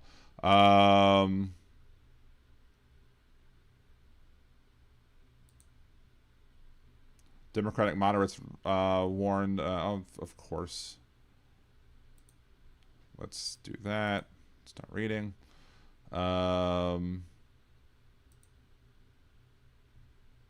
see, across the country, progressives are lighting a fire they hope will catapult Democrats, whatever. Leaders at a third-way conferences talk, of course, third way. Talk about how Democrats can't swing too far to the left in midterms or when picking the next nominee if they have any hope to win back the White House. Let's see, the title of the two-day invite-only conference was Winning the Middle. And there was plenty of advice on how to do that. Be plain-spoken, not lofty or academic. Don't live online, but be authentic on social media. Loosen up, be patriotic, blah, blah, blah. Matt Bennett, co-founder of Third Way, said the organization of moderate Democrats plan to meet repeatedly this next presidential campaign. We're doing it early. We're doing it much, much more aggressively, blah, blah, blah. Great. It means they're going to tank everybody who's running in these districts, because that's not the way to win, is by running to the middle all the damn time. You have to understand when running to the middle is okay or needed, and when you need to actually get the base out and get more of the base out there voting or whatever. Let's see.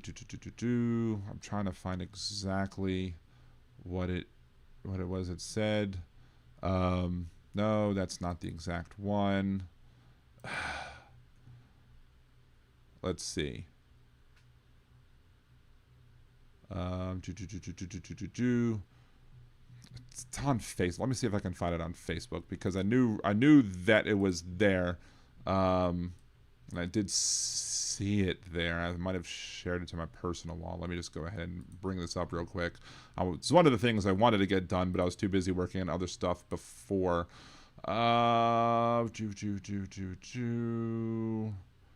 Maybe is it on my profile? Did I share it on there? Or was it somewhere else?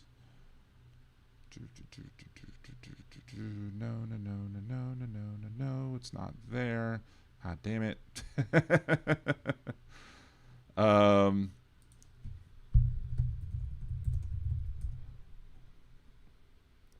Let's see, post you've seen. Let's try and see if I can pull that up. No, that's old. Jesus Christ.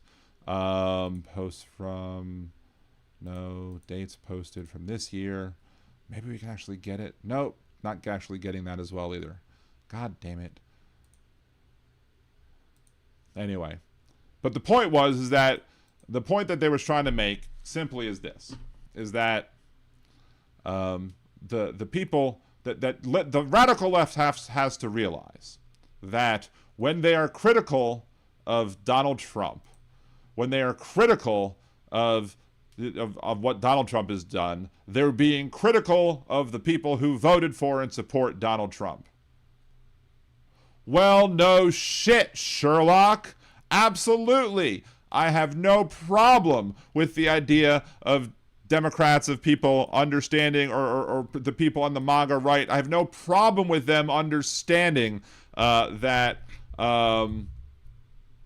hey, the reason that I despise Donald Trump is because, of certain things, and you voted to put him there. And yes, I do blame you on top of blaming Donald Trump, because without you voting for him, I blame you for him being there. He wouldn't have been there had you not voted for him. So yes, we are absolutely going to be critical of you. And if you want to take it as a personal offense that we're opposing Trump, and that means that we're opposing you and we're mad at you, abso-fucking-lutely, we're mad at you. And the only way that you can fix that, being, if you don't want us to be mad at you, guess what? Change your fucking votes. Vote for the right people. Don't vote for a pussy-grabbing tyrant who's gonna fucking put us in war when he said he wouldn't. I heard somebody post, and I can't find any proof of this because the federal government doesn't actually say what our DEFCON level is, but somebody reported that we're at DEFCON 2 now. That's fucking scary as shit. If we're really at DEFCON 2, what the fuck? That is not leadership does not bring you to DEFCON 2. I mean, sometimes you might have to go to DEFCON 2 if other people are being shitty, but no. This is not the type of leadership that anybody should want. And so yes, we are going to be absolutely critical of you for voting for Donald Trump, and for how many times you voted for Donald Trump, And if you continue to still support Donald Trump, we're going to be extra angry and mad at you because you're the reason why we have Donald Trump. It's because of y'all. You're the reason for the deaths. You're the reason for the needless deaths that took place during COVID. You're the reason why we have ridiculous tariffs that are costing people a shit ton of money. You're the reason why Alex Preddy and Renee Nicole Good are dead. You're the reason why we have terrible foreign policies. You're the reason why countries of the world don't trust us. You're the reason why we have an idiot in charge who wants to take Canada as the 51st state, who wants to have Venezuela as, or not Venezuela, well, yeah, wants to take over Venezuela and posted about him being the de facto president of Venezuela because it was on Wikipedia or whatever. You're the one who's responsible for us to getting Greenland, under this radar of, we need to get Greenland because it's for national security purposes or whatever. You're the reason why innocents are dead. You're the reason why we haven't found an actual solution to the actual wars going on, like Russia's invasion of Ukraine, because Trump said he'd solve it on day one. It's not day one. It's well past day 365. And guess what? We still have a war going on. We still have innocents dying over in Ukraine because of Vladimir Putin's war of aggression. You are the ones that we are blaming because you were the ones responsible for this. If you would have voted correctly, if you wouldn't have been such shitheads voting for an individual who was so openly and violently racist, then we wouldn't be in the situation that we are in to begin with. So you're mad, you're upset, you're crying over the fact that we're too mean because we don't like your chosen Jesus or whatever, because you're basically holding Donald Trump higher than you would hold Jesus. Fuck you, I don't give a shit.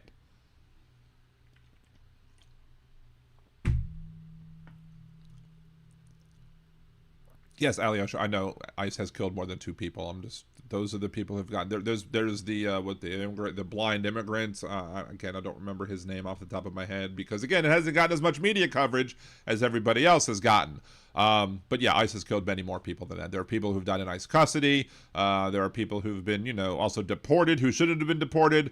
But again, you're not going to convince necessarily the people that the people who are still voting for MAGA are not going to look at a dead blind immigrant who is a darker skin color. They're not going to look at that and say, oh, that's a terrible damn shame. They're probably going to sit there in their Klan hoods applauding privately or now more publicly because Donald Trump being in office has emboldened racists to be more fucking racist. So, wait, let's see. Abinarx is also having a birthday. Is your birthday March 2nd is your birthday? Well, I guess I'll have to sing a happy birthday song again for a second time today because I already sang one for somebody else. So, happy birthday to you. Happy birthday to you. Happy birthday, Abinarx. Happy birthday to you. And many more. Anyway. And yeah. Don't forget the concentration. How can you forget the concentration camps? Of course, if you call them concentration camps, these MAGA idiots are going to be like, oh, they're not concentration camps because they're not death camps. Not understanding that the first concentration camp, aka Dachau, did not start off as a death camp. You didn't have deaths at Dachau originally. It was just to host political prisoners. Now we have these warehouses being bought that are going to be turned into concentration camps. And fuck you if you don't think they're concentration camps. They are. I don't give a shit what you say. You don't know enough about your history to be able to call. You're the same people that want to applaud fucking Ron DeSantis for saying that slavery was good because it taught black people job skills.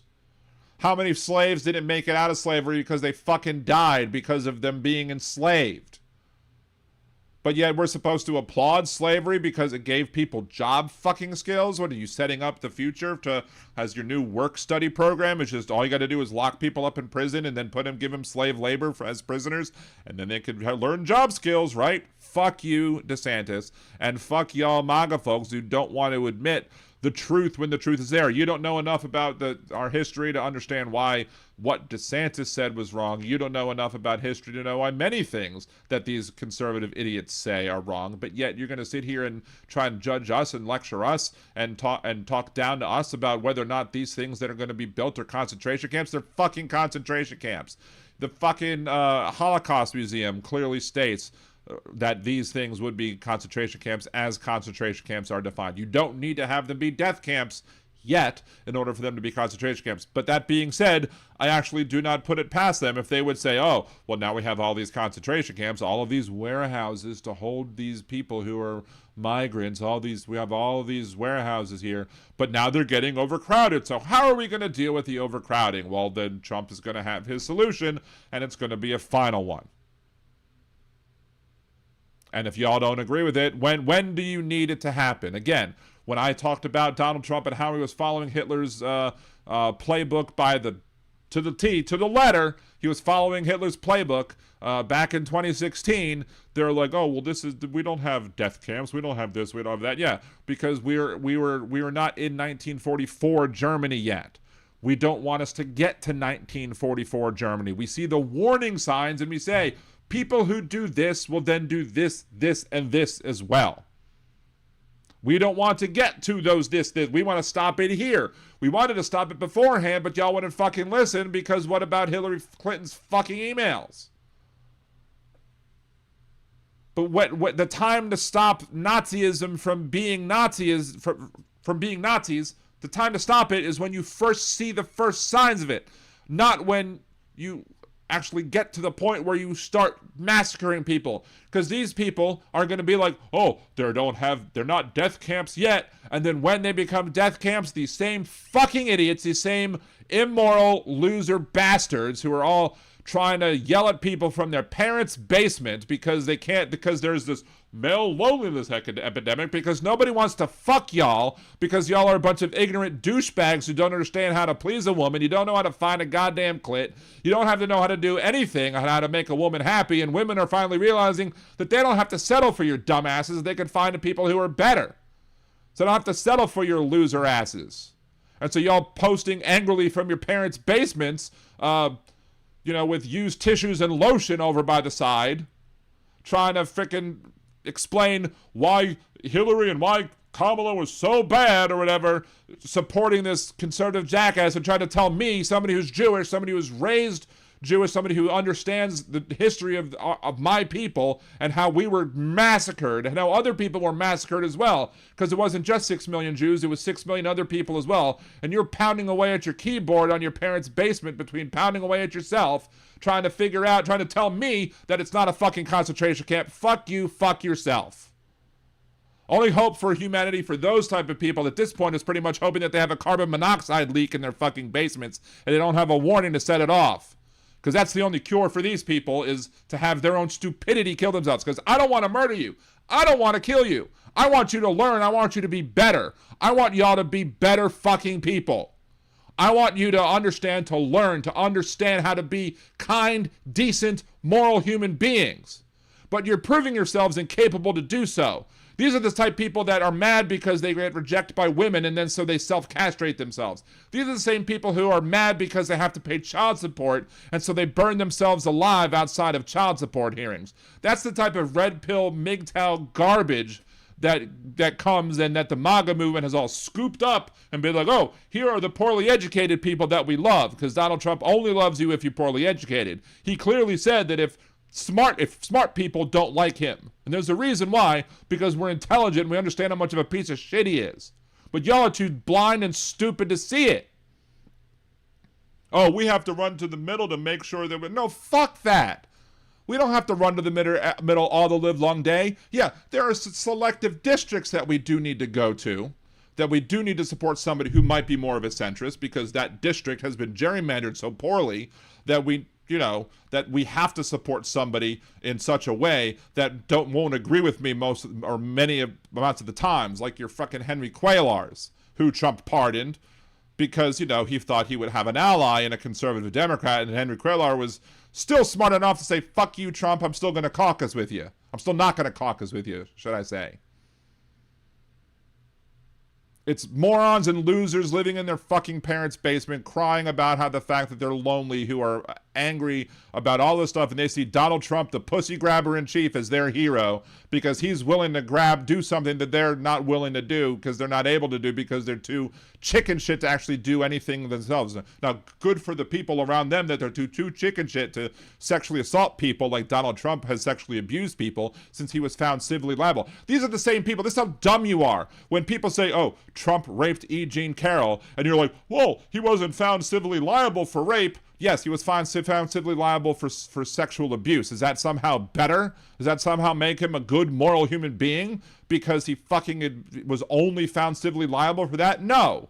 He's a shitbag human being who admitted that he grabbed people without their consent, and then he's stupid enough to, in a deposition over the E. Jean Carroll trial, to say, when asked, you know, do you really believe that? He had the perfect opportunity to say, no, that was just simple locker room talk like people said. People said it was just locker room talk, and that's really what it was. I don't really believe that. No, he said, wealthy people can do what the fuck they want. And all of the fucking MAGA trolls are like, yay, that's our hero because he sexually abuses people. But they refuse to call it sexual abuse because they're going to make excuses for, again, the pussy grabber in chief. If I ranted enough, should I have had this on the whole fucking time? Should I have been doing this the whole goddamn time because, you know, I'm sick and tired of the fucking bullshit? Thank you, JD Christie, for the $3.33 rant bonus. But yeah, I should have had this on all time. Josh sees Epic Dan moment activated. Yeah. See, Liberal Dan Radio, wow, damn, LOL, should not have a political party if you can't work and pay taxes. 12 bits from Ellie Osher, thank you very much. Let's see. Trisha Eastman, my dad escaped Germany during the Second World War. He was forced to be in the Hitler Youth. Turning Point USA, not required yet. Exactly.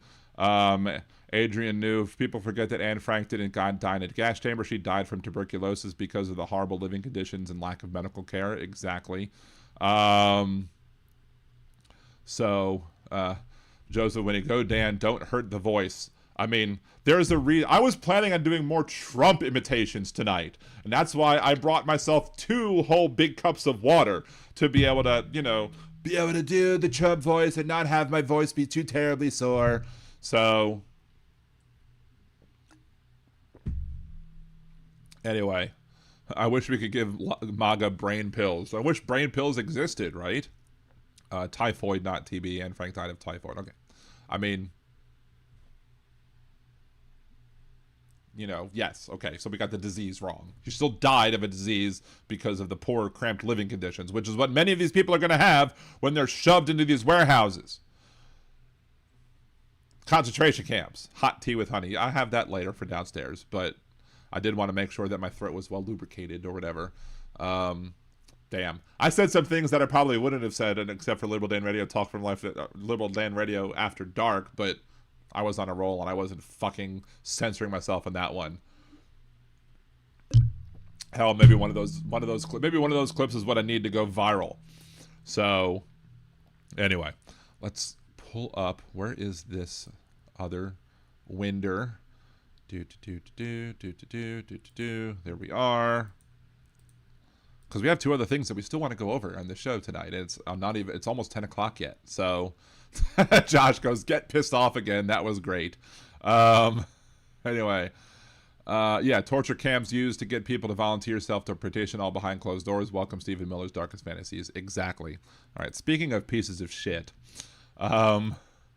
here's Pete Hegseth. Again, as I say in the song, at the end of the song that I made, that went live over the weekend or on Saturday, you know, they turned the Department of Defense, the DOD, into one of war. If you're not a peaceful if you're a peaceful person, you don't turn the Department of Defense into the Department of War. That's not what peaceful people do. But here's old Keg's Breath, who promised us that he wouldn't have a drink, right?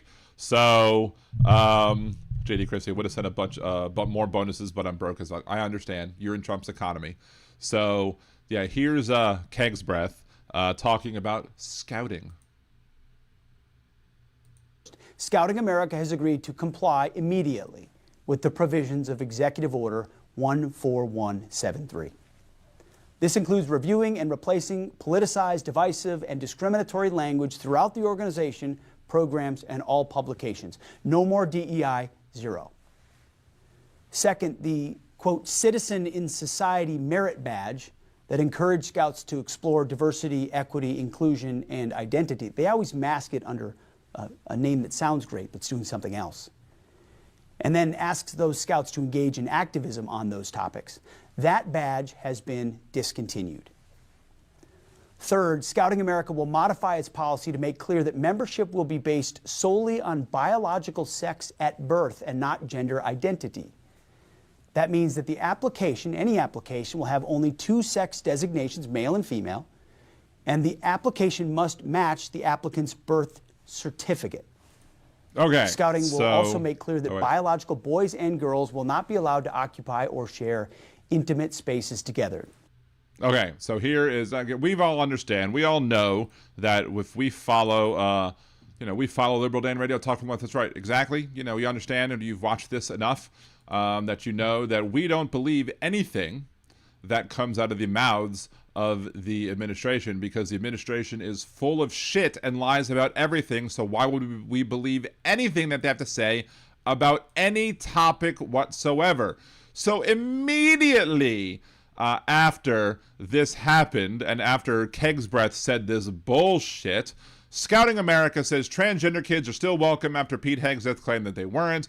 We have trans people in our program, and we'll have trans people program in our program going forward, says the group's CEO, Roger Crone. Scouting America on Friday pushed back on claims by Defense Secretary Pete Hegseth that the organization would limit membership based solely on sex assigned at birth, insisting that transgender youth remain welcome in its programs.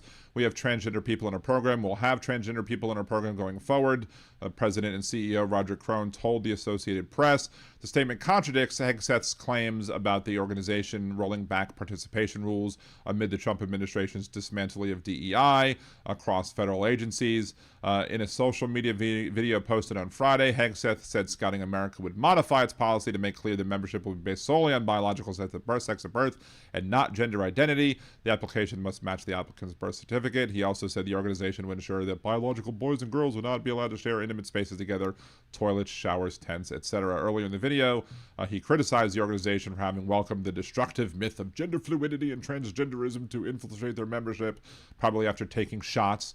In a memo to members issued after the Department of Defense announcement, and I love how they're using Department of Defense in this article, Crone wrote, Scouting America will continue to welcome and serve all youth. The commitment is unwavering. The memo does not specifically mention trans youth. Instead, it emphasizes that eligibility requirements are unchanged.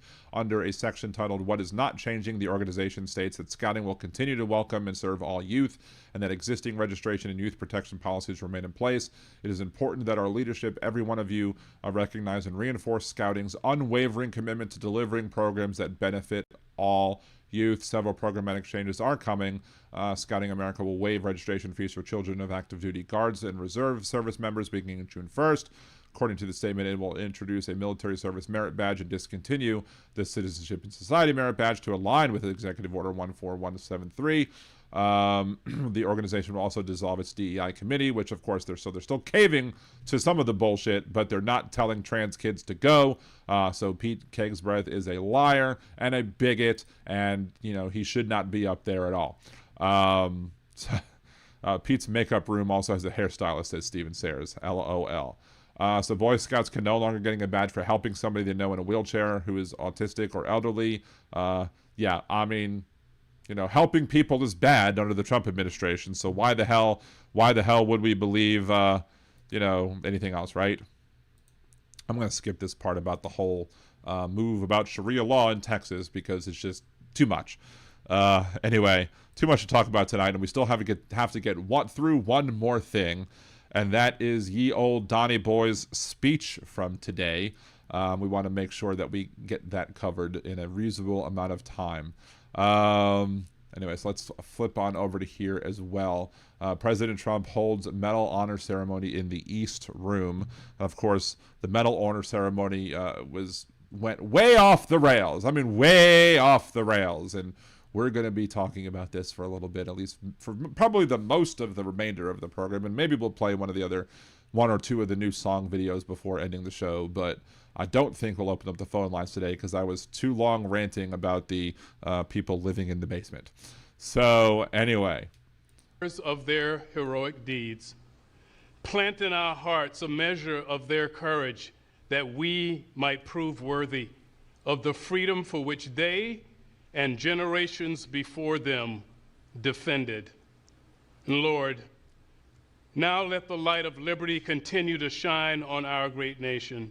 And here's one thing that's maybe it could be a hypocrite of the week this week. I don't know, but they complain all the live long day. They complain and bitch and moan about, Mamdani said something that was a call to prayer or something, and they hear that and they think you're going to have a whole bunch of people in the middle of Times Square saying Allahu Akbar or whatever. But they have no problem with Christians getting up on stage and praying. They'll tolerate Jews getting up on stage and praying. I guess, I don't know. Sometimes they do, I suppose. But these people, to me, we shouldn't have anybody. There shouldn't be prayer sponsored by government. If you want to pray individually, you should be more than free to do so. Pray to whatever deity or deities you wish to pray for, but government should not be sponsoring prayer. We shouldn't be having chaplains. We shouldn't be having all this other crap. I mean, I take a hard line on that. As somebody who was raised Jewish, and I don't want my religion discriminated against, the religion I was raised under. I don't want any religion discriminated against. I want government to stay the fuck away from religion, because there's no purpose there. As Thomas Jefferson said in his letter to the Danbury Baptists, the First Amendment creates a wall of separation between church and state. We pray in the strong name of the one who guides us. This will defend. Amen. Amen. And here's Donald coming up, the most sinful president that probably we've ever had. Cheated on the most wives. Probably had the most sexual assaults of any president in the history of these United States. Maybe some of the early ones that owned slaves might have had more. I don't know. Maybe Thomas Jefferson had some of those as well. I don't know. But yes, here's MAGA Von Shits His Pants, as I've called him before as well, Blue Salami. Yes, exactly. Trisha Eastman called our military suckers and losers, as I say in the Had Biden Done It song.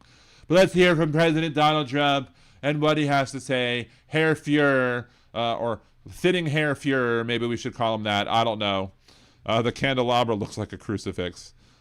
Which the candelabra almost looks like it's trying to give Donald Trump the middle finger, which everybody should be doing anyway. So here's Donnie Boy. Let's respond to some of the crap that old Donald Trump wants to say. Thank you very much, Chaplain Green. Wonderful job. Appreciate it. And thank everybody for... He'd be like, people say I don't like the blacks, but I have one on stage with me and I didn't run in fear, so clearly that means I must love them. Or some bullshit, whatever, except for the ones he wants you to attack at his rallies, right? Being here, and please feel free to sit.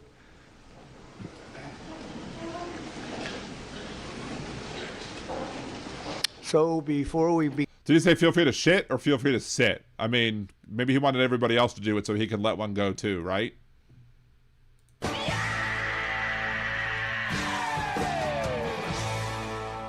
Begin this important ceremony, and there's no ceremony that can be much more important than this.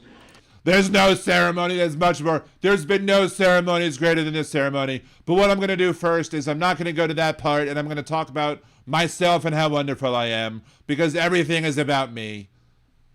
Let me provide a brief update on Operation Epic Fury. Today, the United States military continues to... Did he call it Epic Fury and then have some people be like, ooh, Epic Furries? Ooh, get some nerds excited over the fact. Maybe some of those, people that are trapped in their basement that I was just ranting about got excited because they thought it was Operation Epic Furries and not Operation Epic Fury. Of course, now, if you're into furries, I don't kink shame, do you, it's fine or whatever, but still, still going to make fun of the MAGA idiots because they're MAGA idiots. To carry out large-scale combat operations in Iran to eliminate the grave threats posed to America by this terrible terrorist regime. And as was it Mark? I don't think it was Mark. Maybe it was Mark. From the Called Into Jeff's show, we weren't at risk. There was no risk to Americans. Fuck you. Following our obliteration of Iran's nuclear program in Operation Midnight Hammer, a short while ago. And if it was obliterated, you wouldn't have to attack again, dummy. And all the dummies who are somehow finding a way to support this dummy. If it's obliterated, that means it's obliterated. Dummies. We warned Iran not to make any attempt to rebuild at a different location because they were unable to use the ones that we so powerfully blew up. but they ignored those warnings and It was so powerful. Nobody was more powerful than we were. The only more powerful bomb was the one I made in my pants in the Oval Office. That's the only more powerful bomb that we had. It was a dirty bomb. Ruined my underwear. There's a liberal dance song about it. Go watch it. refused to cease their pursuit of nuclear weapons. In addition, the regime's conventional ballistic missile program was growing rapidly and dramatically, and this posed a very clear, colossal threat to America and our forces stationed overseas. The regime already had missiles capable of hitting Europe and our bases, both local and overseas, and would soon have had missiles capable of reaching our beautiful America. He's snorting when he's talking. The purpose of Maybe he got a hold of some of Don Jr.'s coke. this fast-growing missile program was to shield their nuclear weapon development and make it extraordinarily difficult for anyone to stop them from making these highly forbidden by us nuclear weapons. We were. I guess the only thing that he's smarter about with Bush or whatever he says is nuclear correctly, but still, that's not a very high bar. But again, why do I believe you? Why would any of us believe you? Because of all the lies that you've told. You've told so many lies. There's no reason to believe any of the claims that you're making, so fuck off. The ones that were complaining. We were the ones that wanted it stopped. But everybody was behind us. They just didn't have the courage to say so. An Iranian regime armed with long-range missiles and nuclear weapons would be an intolerable threat to the Middle East, but also to... And if you're the art of the deal guy, you should have been able to do it with the stroke of a pen and not with the launching of a missile or a dropping of a bomb. But you're not the art of the deal guy. You're the art of the con. You'd think you'd find a way to con the Iranians out of giving up their missile program. Like, you know, send them some, say, look, give us all the stuff and we'll give you all this great stuff. And then it shows up and it's something completely different. Like, you know, I don't know what he could have said, but he's the con artist, not me. So he should have figured out how to con the Iranians out of their whatever. At least he could have used his con artist abilities for good instead of evil. But, you know, that would require Trump wanting to actually do good things instead of evil things. The American people, our country itself, would be under threat, and it was very nearly under threat. Directly under threat, very nearly under threat. Again, I don't believe you. You're a fucking lying piece of shit. Very proud to have knocked out the Iran nuclear deal by the Iran nuclear. President Barack Hussein Obama. Maybe this is another video I should do about the whole Iran nuclear deal, because the money that Obama gave back to Iran was money that they were going to get back from the world courts. And instead of having them fight in the world courts, Obama was like, okay, we'll give you back your own money that was seized from you as long as you agree to not develop nuclear weapons and have, people inspect you. And then Donald Trump dismantled it, thus making Iran more likely to be able to have a nuclear weapons program. You made it more likely, sir. Sir. His people like to call him sir, so how about that? You made it more likely, sir, to be able to have nukes in Iran, not President Obama, not President Biden. It's you and your terrible leadership. Let's continue. It was a horrible, horrible, dangerous document. They would have had nuclear weapons 3 years ago. Some people spend hours digging through competitors' websites.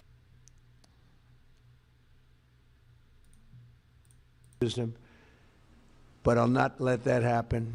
I won't let that happen. Almost 47 years, this regime has been attacking the United States and killing Americans. Every time you see someone with missing arms and legs or a face that's been absolutely shattered, violent. Every time you see somebody with missing arms or legs, it's because of Iran. So when I saw Oscar Pistorius running at the Olympics, it's because of Iran? Like, come on. Like, give me a break. It was almost certainly caused by an Iran roadside bomb. What? They were put there by... Like, I didn't listen to all of this, so some of this stuff I'm hearing for the first time. I came in late, and then I left early for some reason. Like, I heard a little bit of it, which made me like, okay, I need to play this on the show, but holy shit. How can he actually say these words? Like, who believes this bullshit? There are many people who have lost limbs to many other reasons. A poor dog is missing a limb. It's not because of Iran. Jesus Christ. General Soleimani, who was the... When does he see people missing arms and legs? I don't know. You have to actually pay attention to people. I guess other people, many people tell him that there are people missing arms and legs, and it was all because of Iran, so he believes it, I guess. I don't know. The father of the roadside bomb, very proudly, he thought, but I terminated him in my first term. This was our last best. He's being very slow-spoken. Why do people not understand that he's lost his mental faculties? Chance to strike what we're doing right now and eliminate the intolerable threats posed by this sick and sinister regime. And they are indeed sick and sinister. Right, so I thought they were toppled the regime. So they're still sick and sinister, so that means you didn't actually topple the regime. Even though you took out Khomeini, you're admitting that you didn't actually topple the regime. Our objectives are clear. First, we're destroying Iran's missile capabilities, and you see that happening on an hourly basis, and their capacity to produce brand new ones, and pretty good ones they make. Second, but not better than mine, not better than ours. The Trump missile, we're going to rename our missiles Trump missiles, and they're only going to be tiny, and you won't be able to get them up very far, but they're going to be the best missiles ever. No one's had better missiles. Annihilating their navy. We've knocked out already 10 ships. They're at the bottom of the sea. Third, we're ensuring that the world... With SpongeBob? Why would you do that to SpongeBob? World's #1 sponsor of terror can never obtain a nuclear weapon. Never going to have a nuclear weapon. I said that from the beginning. They're never going to have a nuclear weapon. They were in the... Look, there's no problem. I have no problem with the idea that, you know, we should prevent Iran from having nukes, because that would be disastrous and dangerous. But, you know, you ran on, we're not going to invade Iran, and then what are you doing? You attacked it now twice, because I guess the first time wasn't good enough. You had to do it again, which makes everyone understand who knows you that there's other things going on, and it's not just about what you're saying it's for. There's other reasons why you're doing it.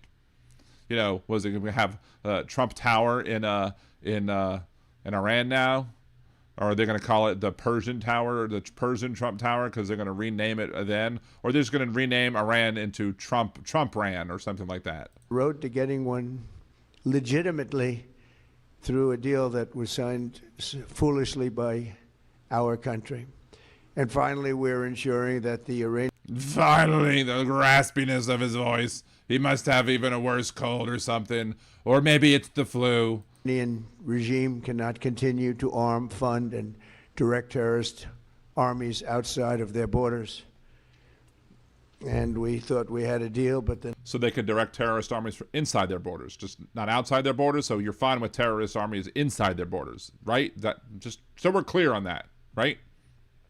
And they backed out, and they came back, and we thought we had a deal, and they backed out. I said, you can't deal with these people. You got to do it the right way. Today we grieve for... When are you going to do things the right way? That would be a nice start. For the 4 heroic American service members who have been killed in action, and send our love and support. Your love? The only people you love are the poorly educated. To their families. Their families are probably pissed off at you right now for doing this bullshit. In their memory, we continue this mission with ferocious, unyielding resolve to crush the threat this terrorist regime poses to the American people, and a threat indeed it is.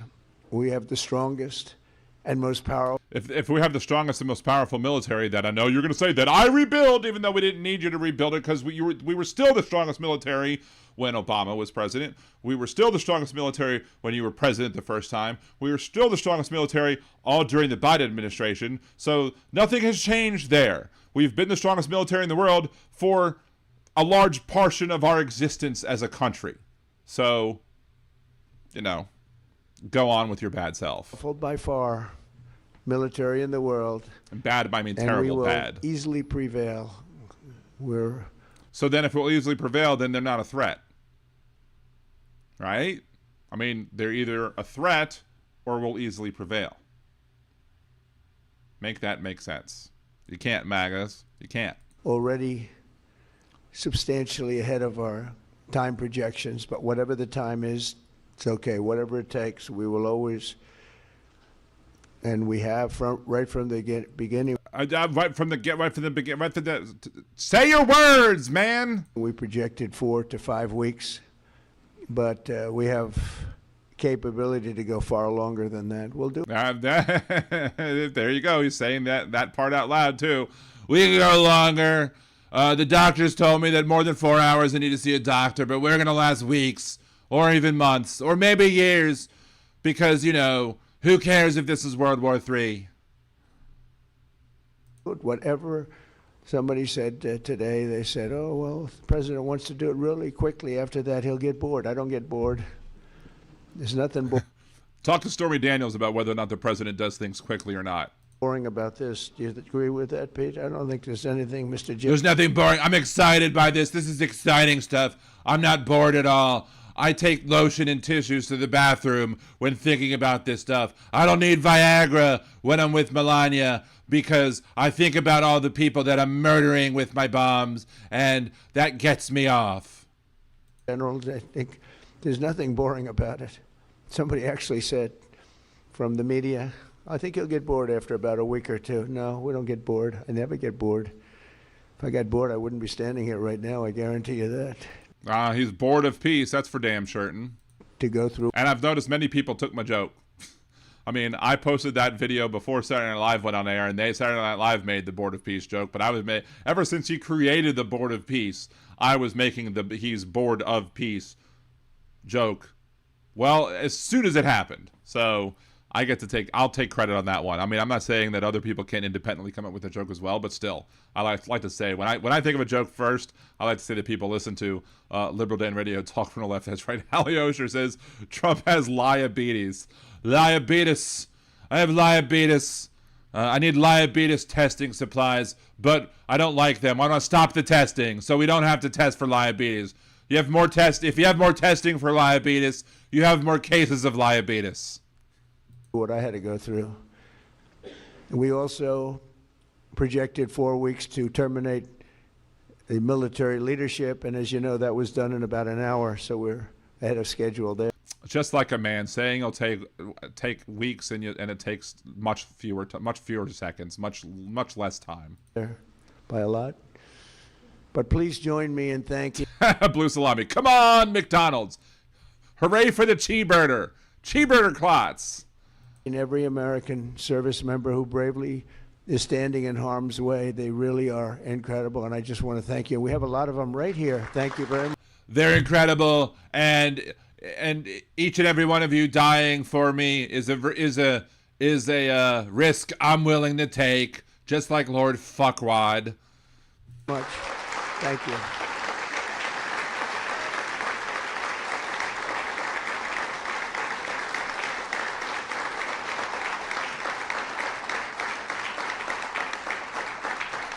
Thank you, everybody. We have a lot of great service members here with us. Cholesterol, do you? I put the Lester in cholesterol.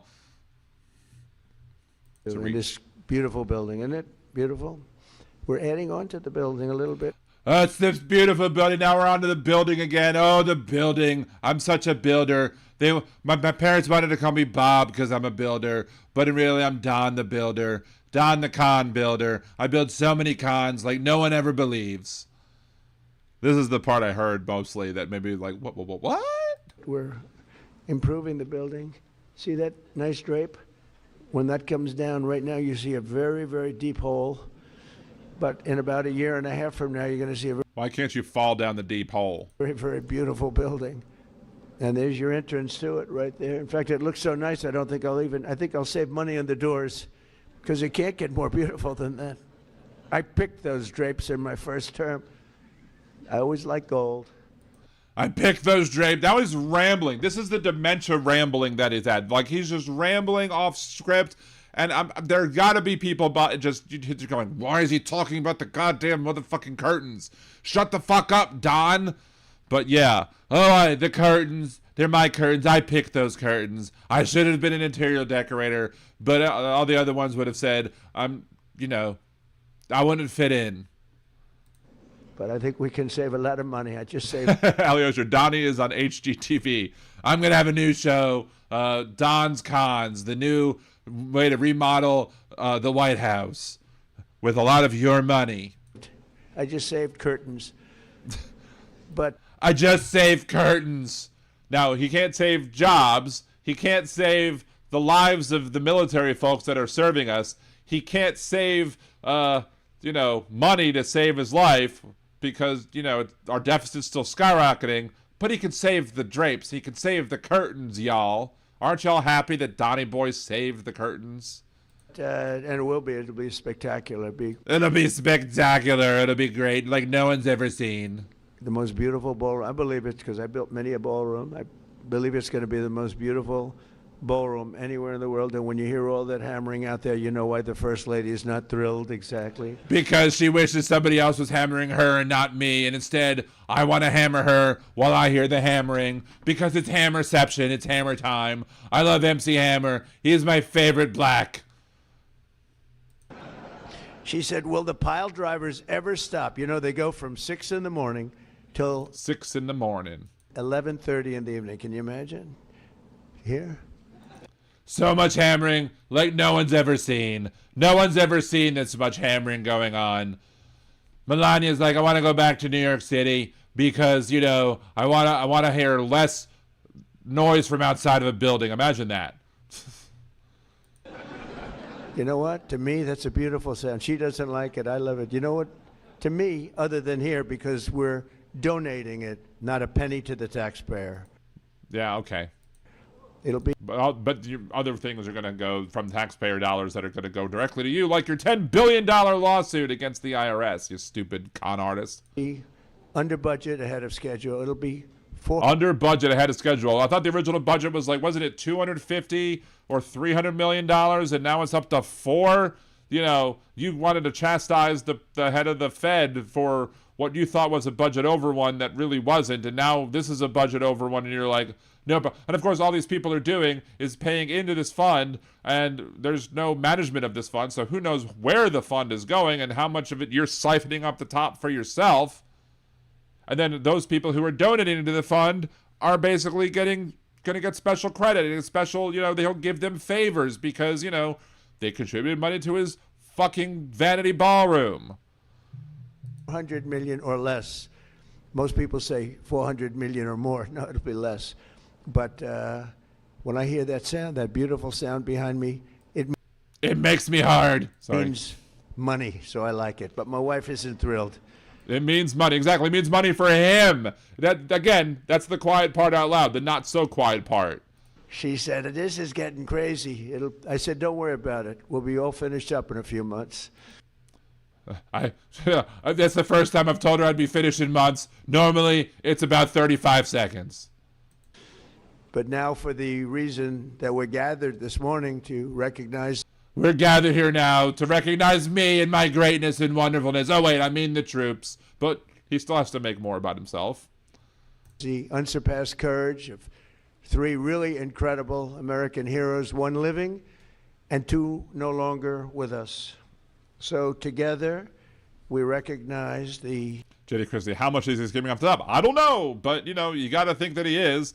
Maybe some of that's the money that went to Qatar, because for some reason some of the Venezuelan oil money also went to Qatar when there shouldn't be, because the Congress controls the purse, so Congress should get to say where the money goes and not this dumbass, but, hey. Exceptional valor of Master Sergeant Roderick Edmonds. And maybe I could ask your families to stand because they're beautiful families. I got to meet them, and please.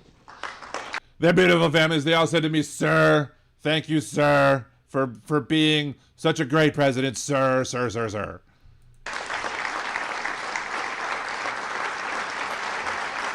I mean, we're going to skip the part where he actually awards the awards, not because we feel like, but we don't want to have them being honored included in the part where I'm mocking and criticizing this idiot president. But I think there's still one or two more things that we need to cover. So, Big Hook, I wonder what contractor took the job. I mean, who would take that job when, you know that Donald Trump doesn't like to pay the people that he contracts? He's screwed over so many of them. And then he's like, well, just sue me. And then he commits bankruptcy. Then he declares bankruptcy. And, well, you know, that's the end of your money.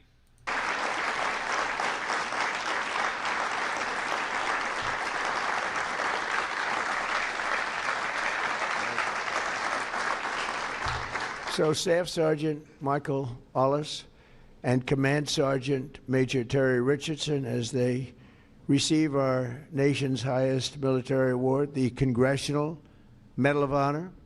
And we're pleased to be joined by Secretary of War Pete Hegseth. He's busy, very busy guy. In fact, I said, if you want, Pete, you can avoid it. General Raisin Cane also. And they said, we don't avoid this one. This is... We're not missing an opportunity to show ourselves on camera. Pretty much. Because other generals, maybe I would give them the credit. Maybe I would give them the benefit of the doubt that they're there for the right reasons. But no, these idiots who are working for Donald Trump just want to get on camera with Donald Trump. One you wouldn't avoid for anything, right? So we appreciate that you're here. Secretary of Veterans Affairs, who's doing an incredible job, Veterans Affairs, Doug Collins. And I know things about affairs. I have the most affairs. Nobody has more affairs than I do. So I know affairs. Doug, thank you. You stand up, Doug. You're doing such a good job. 92% approval rating. Well, if he's Doug, maybe he's the one responsible for that hole right outside.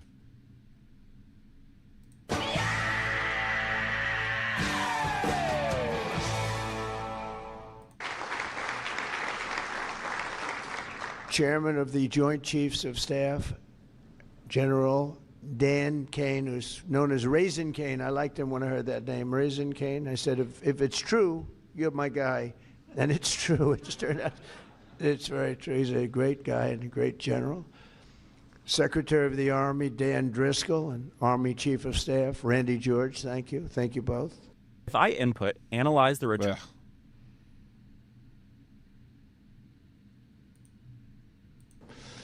As well as Senators Tom Cotton, Bill Haggerty.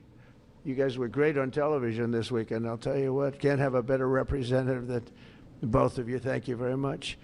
And representatives. Oh, the other representative's like, what? I thought I was the best one. You told me I was the best. Tim Burchett, Jack Bergman, and Nicole Malliotakis. So we have a few others sitting here, but I'm not going to go through it because we have far more important people to honor today. Oh, we have Tom Homan. I got at least people coming in. We had millions and millions of people pouring into our country now that, I mean, I'm not even sure I can believe this number. What the fuck happened there? Secretary of the Army, Dan Driscoll, and Army Chief of Staff, Randy.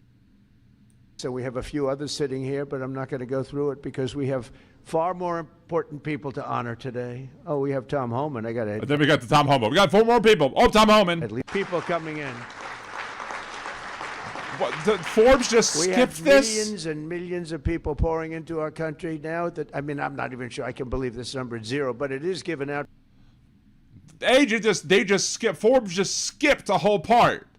Like, did they skip the part about him trying to say that he should have gotten the Congressional Medal Honor? Oh, but I'm just joking. But the media likes to say he's not joking.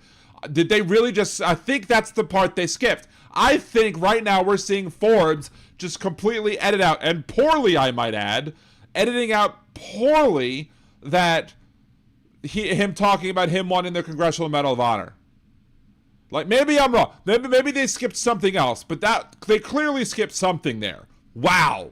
I mean, this is talk about the lying media. Talk about the Lugan press that you want to talk about, the fake news. Here's an example of them cutting a comment that he made because, you know, I guess they don't want people knowing that he was talking about that. We'll continue to watch and see if he gets to that other part too. Maybe they missed something else, but they clearly cut something there that, and I want to know who, if they cut that part, I want to know who was responsible for that. By Democrats. No, D.B. Golding. He said that ages ago, but he also said it today. And if they cut that part out there, that's going to be very interesting. I mean, it's 105 in, but it's kind of hard to see if it's 105 in because it's 105 in to when he started talking. So it's... He's still talking. So he starts about 55. So it's about 10 minutes or so into the speech. that he's talking about that. We're going to have to go find another video to see what else is 10 minutes into the speech to see what Forbes cut out. Because holy crap, Forbes did cut something out. But they didn't cut this part out. This is one of the parts that I wanted to talk about. We had millions and millions of people pouring into our country now. I'm not even sure I can believe this number. Well, you're not sure you can believe it because you can't believe it because it's a fucking lie. Even your own Department of the Border Patrol, even the Border Security Department posts on their website that this number is a fucking lie. But here we go. Here it is. The big old lie that he's saying now for 9 months now. Zero, but it is given out by Democrats. Democrats from the left, and they're rated for the last 9 months. We had 0 people come illegally through our border. Right, Tom? Bullshit. And again, this is why you can't believe anything that this administration says, because they have the Border Patrol acting in other places along with ICE, like in Minneapolis, like in New Orleans, like in Norfolk, and they're not at the border, so if he can't see something at the border happening, it must not be happening because... If Trump can't see it, you must not exist. That also includes the Epstein list. Object permanent, a milestone missed. If Trump can't see it, he must not exist. So I want to thank you very much. And of course, Homer said, yes, it's true, Herr Führer. And I also want to salute 6 former Medal of Honor recipients: William Swenson, Jim McLuhan, Walter Marm, Thomas Paine, Sammy Davis. That's an interesting. Not Junior, but Sammy Davis. But it's still, I have to make a comment about the name because I'm an idiot. Because nobody can have the same name as somebody else. Sammy Davis. Steve, we have a big story here, Sammy. You've heard that all your life, I'll bet, huh? And Edward Byers, stand up, please.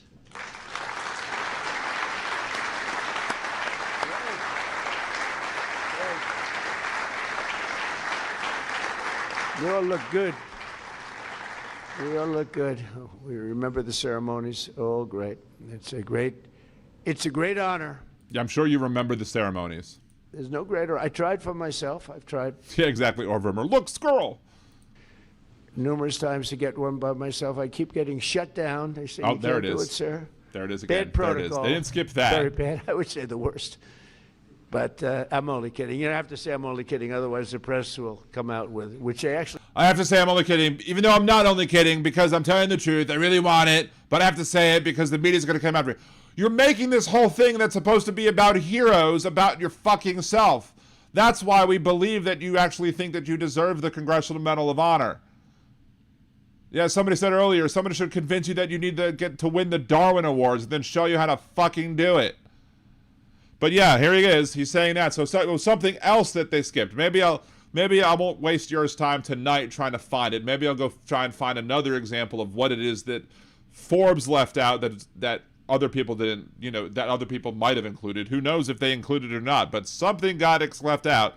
Clearly it's not this part, though, which he's clearly, again, saying that he deserves the Congressional Medal of Honor. He did once. Donald Trump wants the Congressional Medal of Honor, but he's been shut down. But now you are brave, amazing people. If he would say, other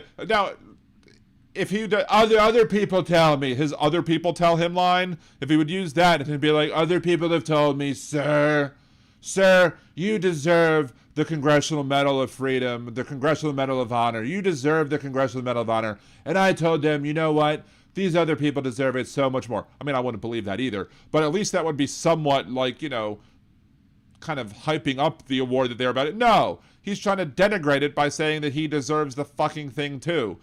It's like giving a pile of shit an award for laying on the full horn, being a goddamn pile of shit. And I want to thank you all. In 1941, Roddy Edmonds of Knoxville, Tennessee, enlisted in the U.S. Army and soon rose to one of the youngest master sergeants in the military. In 1944, he sailed to Europe to fight in World War II, and he was so enthusiastic. Have a good one, George. Thank you. And young and full of vim and vigor. Roddy soon found himself on the front lines of the... All right, so we're going to Now it's actually talking about the people who they're supposed to be talking about, which is, the people who are getting honored, the people who are getting awards. But, F that, right? Let's make it about myself. Everything Donald Trump does, he makes it about his fucking self. So, let's see. Drop down here.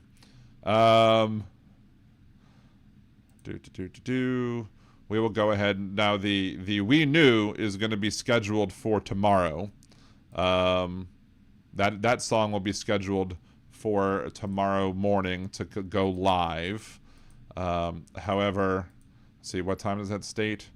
It's scheduled for tomorrow. It doesn't necessarily say what, but it's scheduled for tomorrow.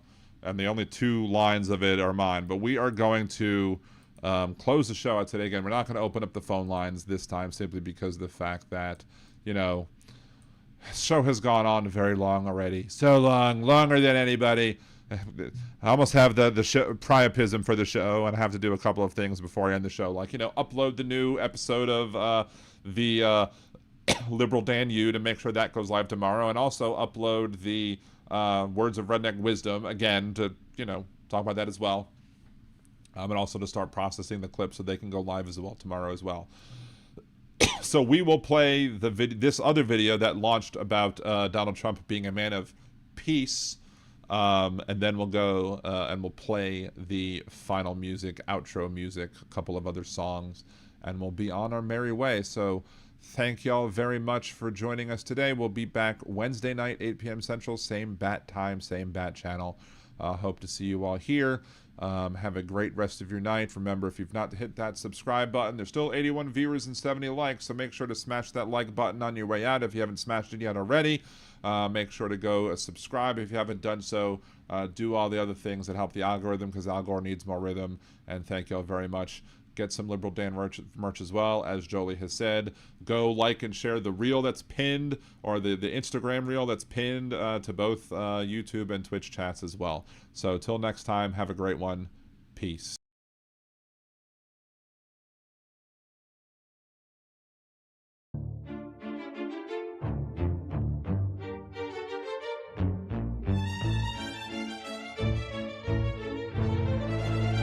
Trump said he'd stop forever wars, and peace is what he'd send. He said we'd measure his success by every war he'd end. In Gaza he'd protect the people, war crimes he would ward off. But can we trust the board of peace when it's peace that he is bored of? He said he was a man of peace, like no one's seen before. But there's a piece of something he simply can't ignore. But what's the final goal? His holy press ring. Does he want a piece, or does he want the whole thing? He wants a piece of Gaza, cause it's strategic ground. But when he redevelops it, where will Gazans be found? Attacked Iran's nuclear program, wanting to bring calm. But when given another chance, he's dropped another bomb. You said he was a man of peace, like no one's seen before. But then he sent an armada to Venezuela's shore. Peace was what he claimed to want, a carrot on a string. But how can one be peacemaker when one wants to be king?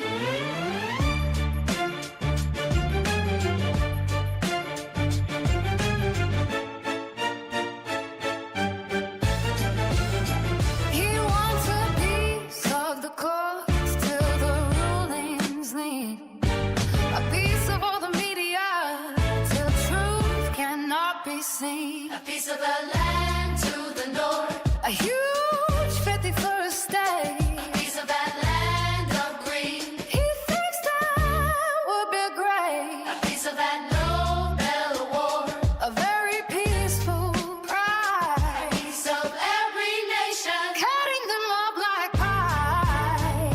A piece of all of our tax dollars, 10 billion in a suit. A piece of every human, including me and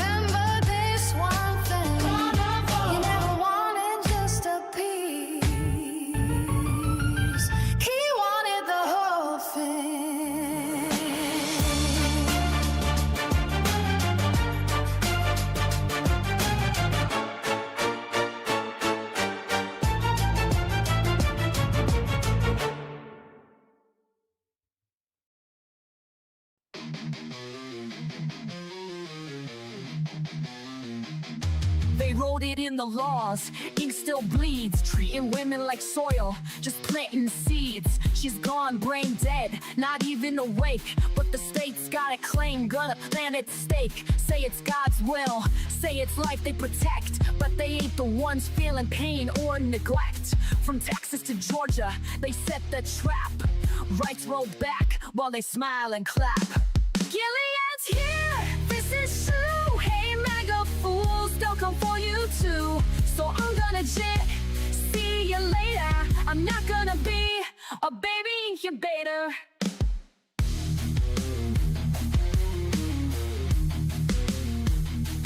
This ain't pro-life, it's control and shame. They don't care if she's gone, just playing a game.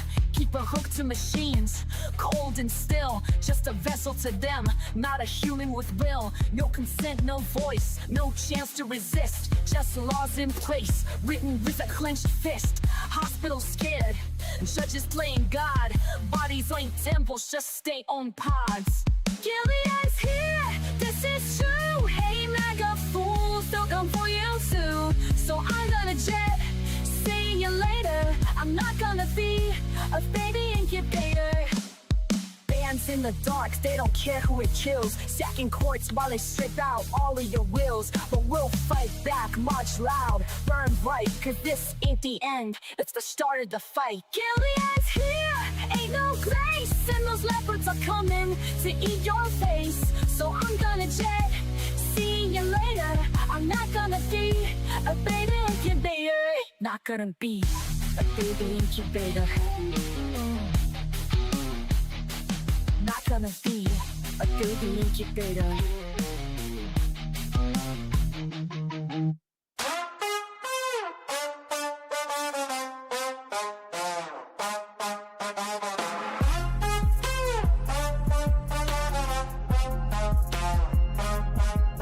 Obama and Bush's pictures got hidden, obscuring the past, history rewritten. Hung in a hallway where no tour can see, confirming his unending fragility. If Trump can't see it, you must not exist. That also includes the Epstein list. Object permanent, a milestone missed. If Trump can't see it, he must not exist. The testing was the line that he said. Hundreds of thousands needlessly dead. Now HHS is run by brainworm quack, hiding the truth behind his back. If Trump can't see it, it must not exist. That also includes the Epstein list. An administration run by narcissists. If Trump can't see it, it must not exist.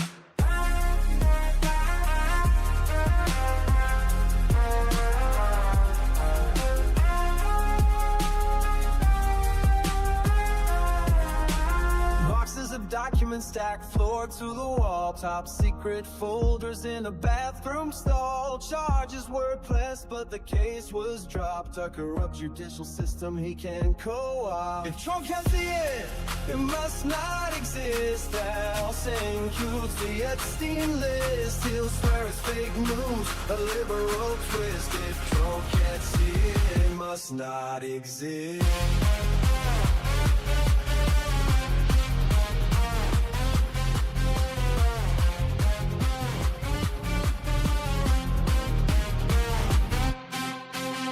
Encampments downtown, tents lining the street. Invisible people that power won't beat. Hide them away so the cameras can't find. The proof of a system that's cold and unkind. Of chaos in secret and NDA sign. An illegal bribe, Michael Cohen fine. Trump got fined too over his gag order, but she didn't gag cause he was much shorter. It must not exist. That also includes the Epstein list. We can't let him win, we must resist. If Trump can't see it, it must not exist.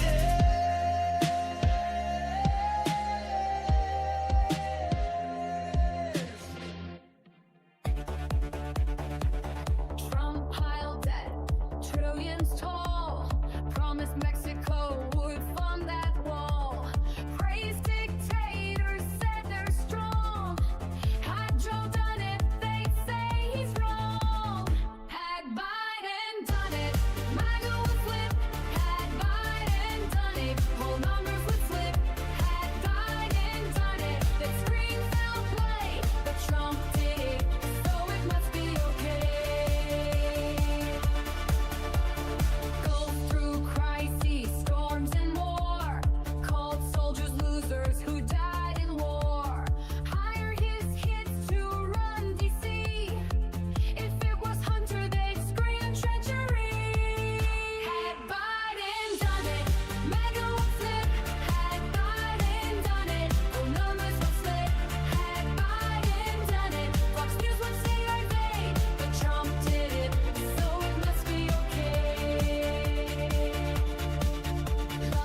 Putin's word was good as gold. Invited the Taliban to come to U.S. soil. If Joe had done that, they'd all recoil. Had Biden done it, MAGA would flip. Had Biden done it, well, numbers would slip. Had Biden done it, they'd want him to pay. But Trump did, so it must be okay. Double standards loud and clear. Rules for Trump, but not for peers. What they call treason, if Joe's the name, is patriotism when Donald's to blame. Had Biden done it, MAGA would flip. Had Biden done it, full numbers would slip. Had Biden done it, they'd shout no way. But Trump did it, so it must be okay.